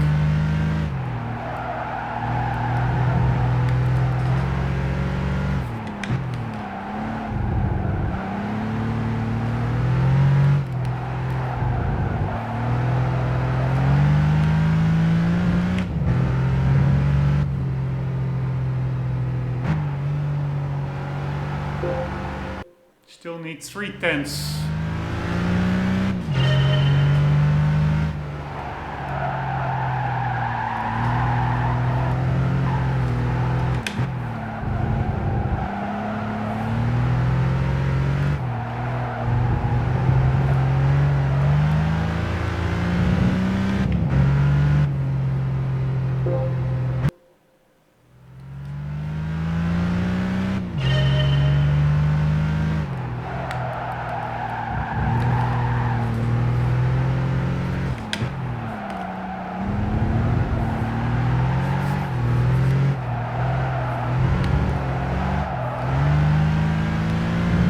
I think you actually do want to get the car to slide out a bit by over throttling.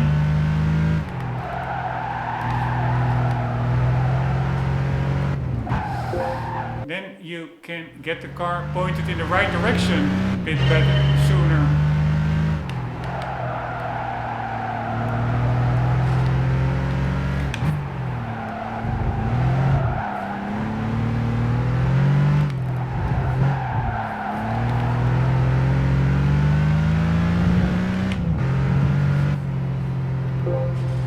Right, it feels a bit clumsy, honestly, this test.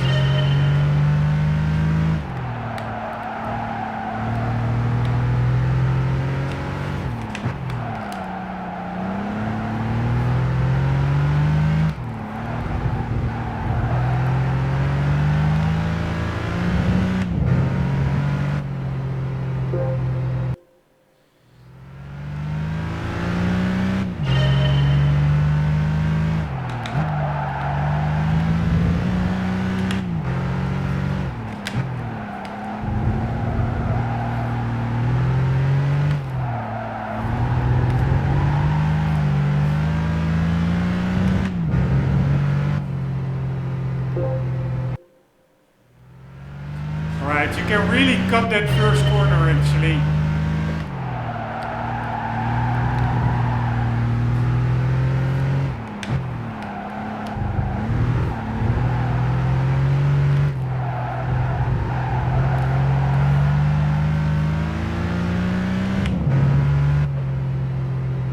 Almost within a tenth we are.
Man, this is all over the place. Time-wise and direction-wise.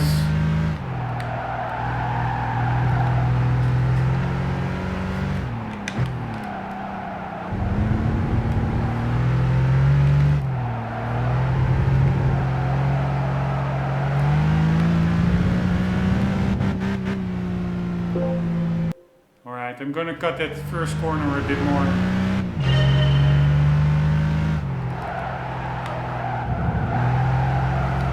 Easier said than done. God damn it.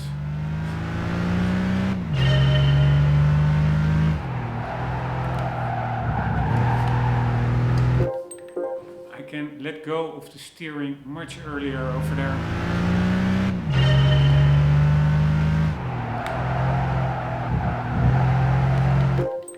Super duper annoying, honestly.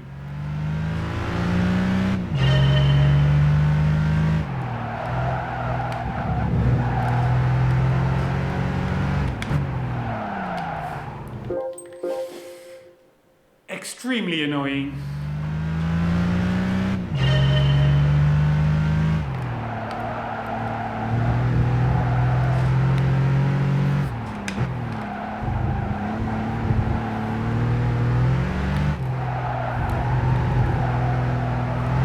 Ah man, if I would have committed to that last left-hander, I would have probably made it. I did a mid-corner correction, steering correction.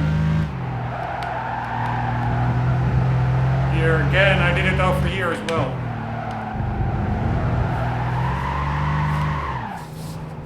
You don't want to correct mid-corner. You want to...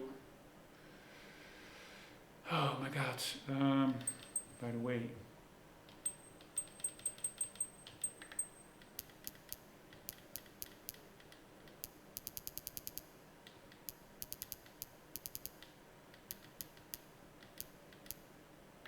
Let's just keep it at normal.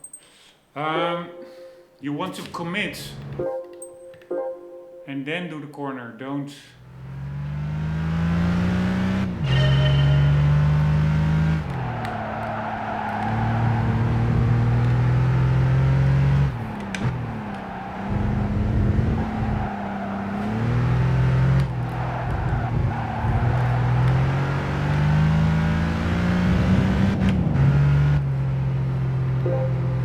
Don't correct mid-corner.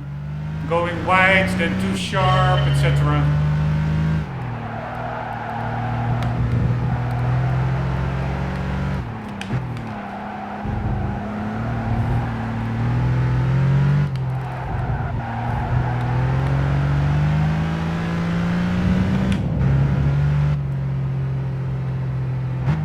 Half a tenth of the time.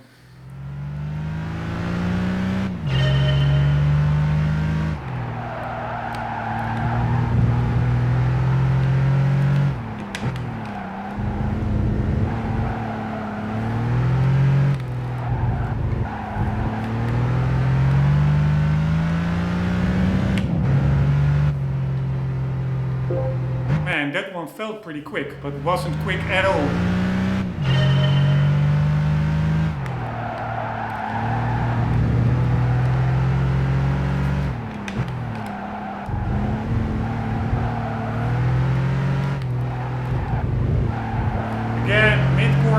Russian, so stupid. Alright, I'm not improving. God damn it, these tests are tricky.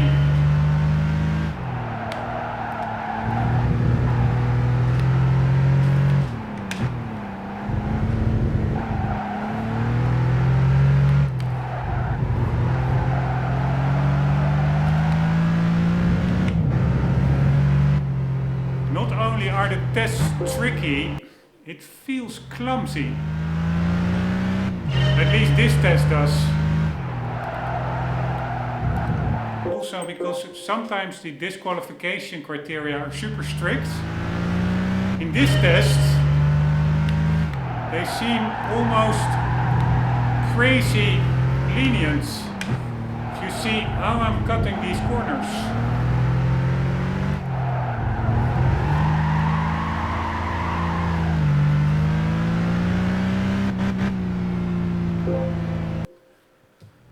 Oh my god, I'm really not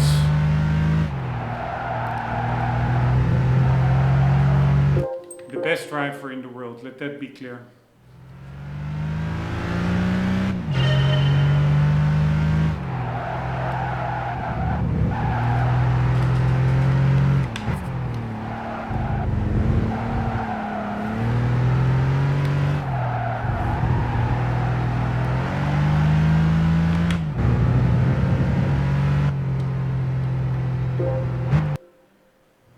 Oh my god.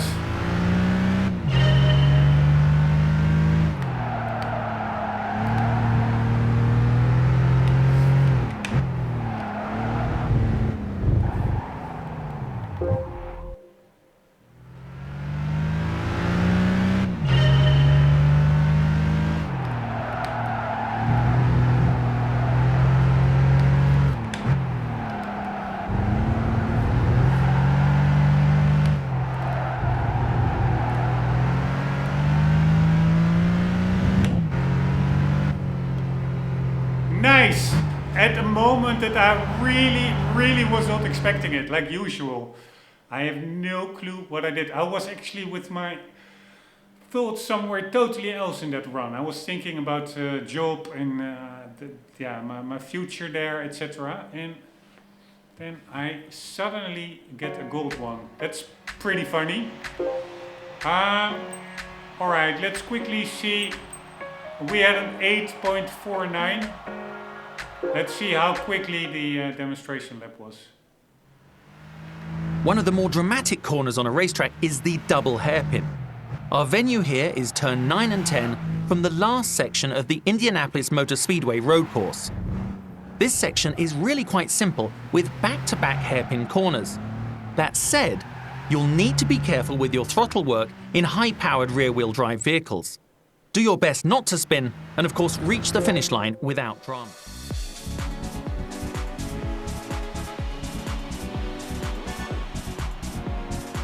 I think I don't even know what he has. I think he had a 233. So we had an 18.249. So we were not even that much slower than a demonstration at One of the more dramatic corners on a racetrack is the double hairpin. Our venue here is turn 9 and 10 from the last section of the Indianapolis Motor Speedway road course. 49. This section is really quite simple with back-to-back hairpin corners. That said, you'll need to be careful with your throttle work in high-powered rear-wheel drive vehicles. Do your best not to spin and of course reach the finish line without drama. Following the proper driving line is important here. As with S's, the key is not to go wide after the right-hand hairpin.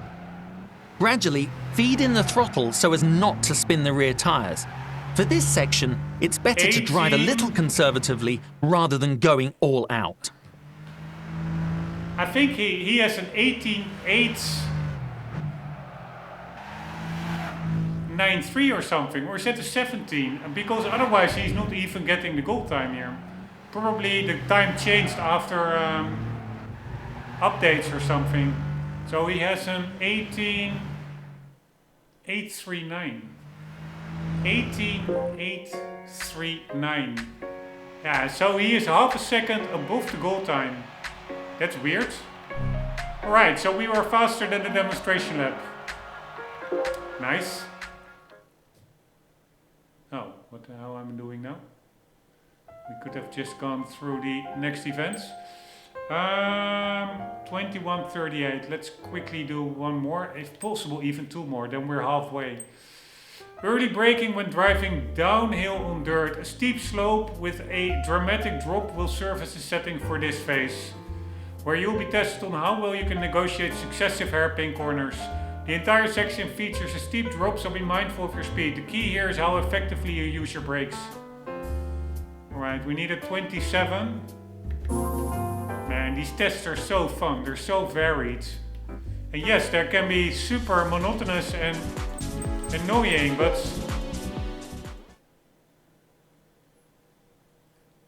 without that, you also don't have a sense of accomplishment when you do succeed. A steep slope with a dramatic drop will serve as the setting for this phase, where you'll be tested on how well you can negotiate successive hairpin corners. The entire section features a steep drop, so be mindful of your speed. The key here is how effectively you use your brakes. The biggest challenge for this section is how you use the brakes through the hairpin. The course bends slightly left in front of the hairpin, and if you apply the brakes after the bend, it'll be too late. Start decelerating before the fast left-hander to enter the hairpin safely. Don't swing the car around too much. By maximizing tire grip, you can achieve an impressive time through this section. Alright, so before the left-hander already start braking,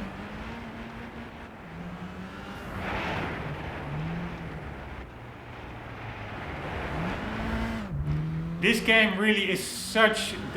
I do have to say, GT6 maybe, we still have to see, it may look a bit better in certain areas, although I do think this game also looks better in other areas. But this game has the golden combination of cool license tests, which are actually challenging compared to the dumbed down of GT6 probably, and cool cars, the graphics, it is just the whole package. This game still has it all. The variation, NASCAR, the endurance races which are still in here. Yeah, that's really, really hard to top that. Alright, so are we going to disable traction control? Yes, it's off by default. Nice. So we have a level playing field. Here we go.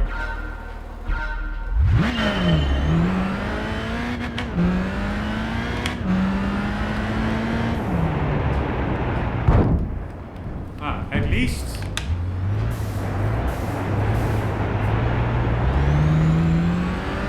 man, this feels amazing actually. The force feedback, the grip of the car feels super cool. This is super easy. I even was screwing it up and I'm almost having gold. This car feels amazing. Normally I find the grip levels, it feels a bit floaty or from Gran Turismo and Rally. This car feels totally planted. Amazing. Man, I'm looking forward to having more time. Actually, I would like to take retirement and just play games. Here we go. But of course for that you need money, unfortunately. Here we go.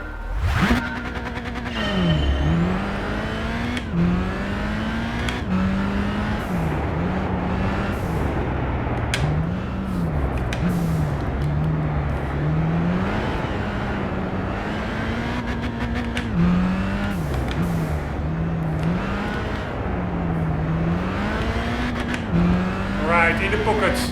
This was a super easy one.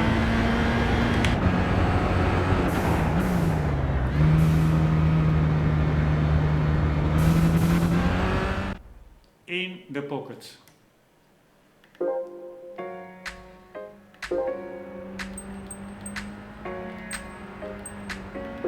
Oh shit, wrong button. I wanted to watch our own replay. Did I now? A steep slope with a dramatic drop. Do we still have a replay? I hope so. This course, by the way, we driven it in an, it's pretty funny, in an earlier license test, but then we went the other direction instead of the direction of the license test. And the course just kept going. You could, it's not like the course had some artificial wall, because the license test was only, I don't know, 500 meters or something. But we could just turn the car around, drive the whole track in reverse, and just get back to the license test from the other side. And then I noticed, I totally forgot how big this track is and how varied. It's a really cool track. Actually, or at least in my view, it's amazing.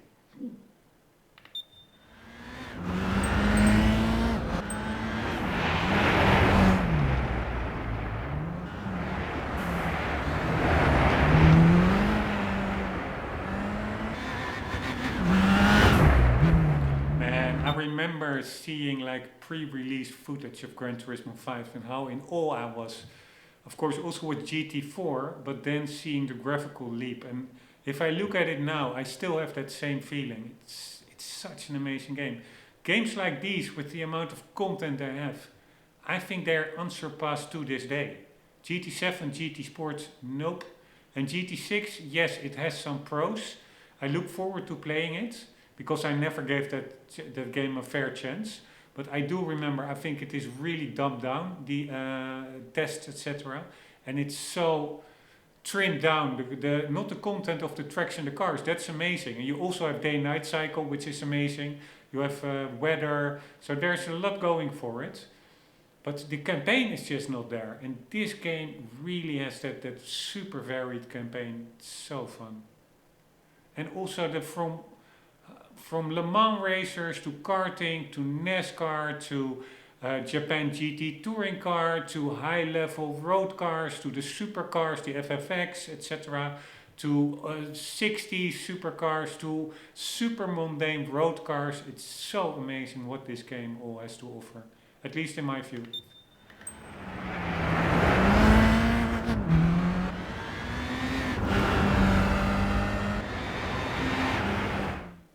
Right, in the pockets. Let's do, hopefully we can still do the last one this episode.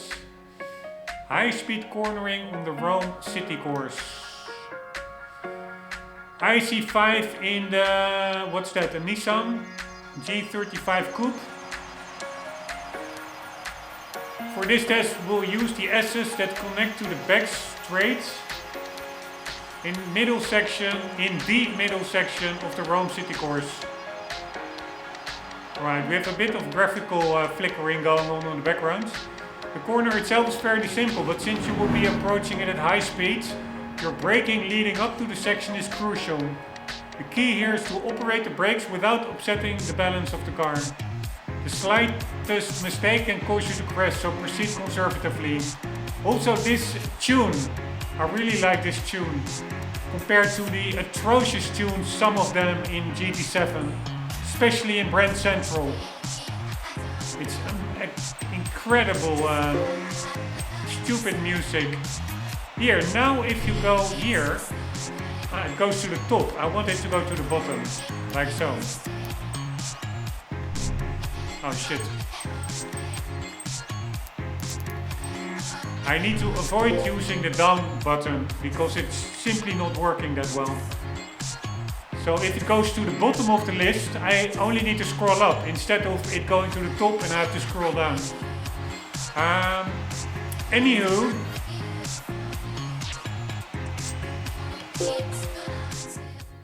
But Brand Central in GT7, I often have to leave For this it test, because we'll of the use music. the S's that connect to the back straight in the middle section of the Rombbb city course. The corner itself is fairly simple, but since you'll be approaching it at high speed, your braking leading up to the section is crucial. The key here is to operate the brakes without upsetting the balance of the car. The slightest mistake can cause you to crash, so proceed conservatively. This section begins at the end of the back straight leading into a left-right S-turn. Ignore the first left-hand turn by driving straight through it. You can start braking here. Be ready for the upcoming right-hand corner. Here, if you move the steering wheel even slightly, you'll upset the balance of the car. Alright, I don't think it's a Nissan, it's actually an Infiniti, which I think is the luxury brand of Honda, or is it of Nissan? I don't even know. We don't have it in Europe. Let me quickly check.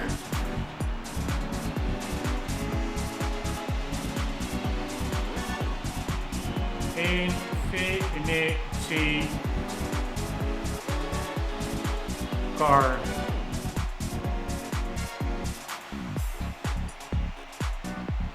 It is Nissan. I was already thinking. It looks like it has like Nissan design elements, like a little bit of the skyline I recognize in the car. So, but somehow I was thinking Infiniti is Honda or Toyota, but it's actually Nissan. Here we go.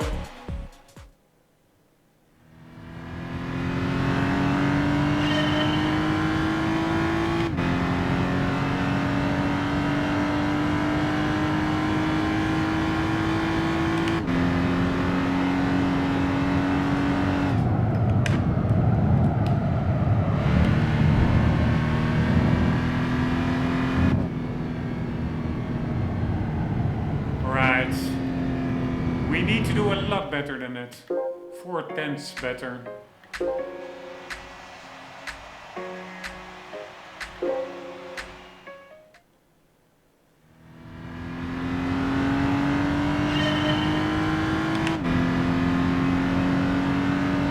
Pretty epic sounds.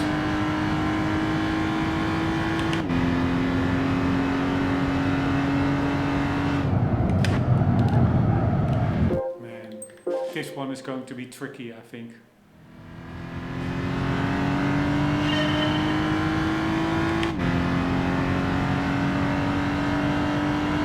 Also such a cool circuit, this one.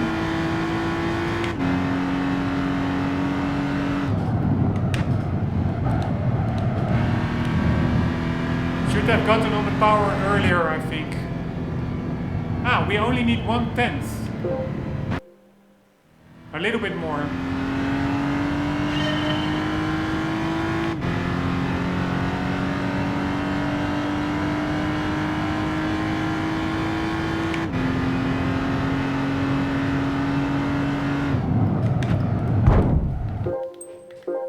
Alright, I think you really need to get through that right or left right-hander in a straight line.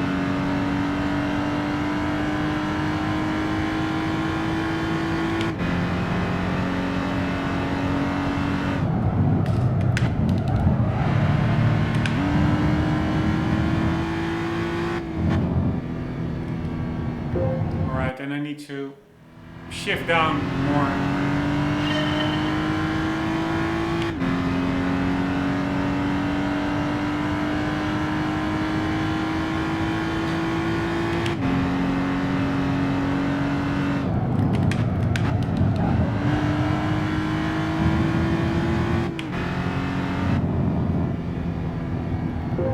All right, we are within 1/10.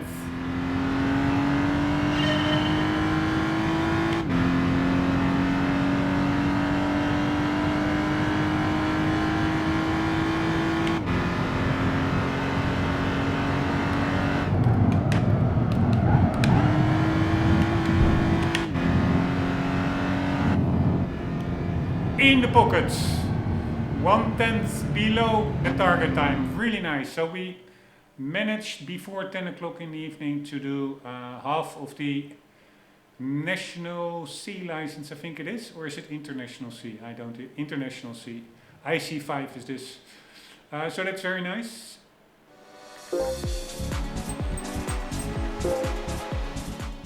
So on average it takes me 2.5 hours for 5 For this test, licenses. we'll use the S's that connect to the back straight in the middle section. So that's pretty slow, but I like to take it slow and thoroughly. That's why I call it deep playthroughs.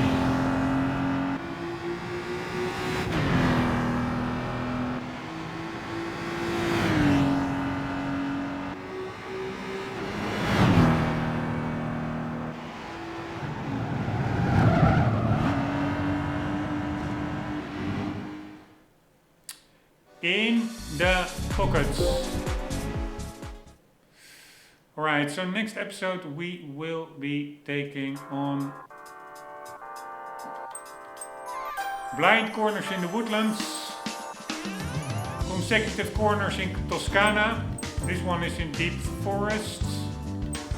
Toscana, Monza, Lesmo corner, Fuji, using blades to overtake. The section you see to the left of Fuji Speedway is a section I really dislike. I really don't like those corners at the end that they added in, I don't know, 2005 or something to the track. Before it didn't have that section at all, I think. And then in Rome we are doing a 2-lap challenge in the 512BB. I already used the 512BB in Rome before, I think, during the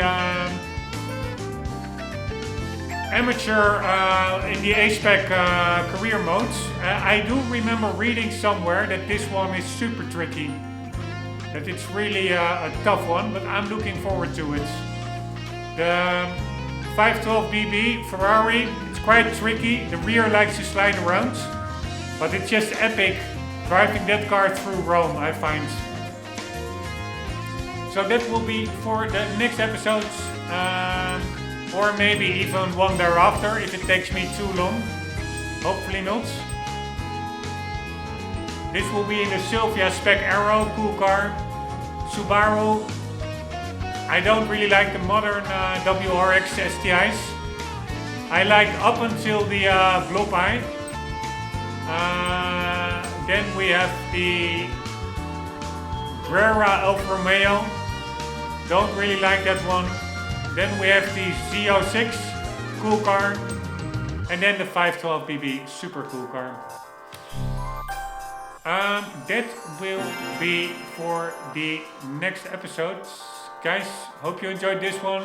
Hope to see you there.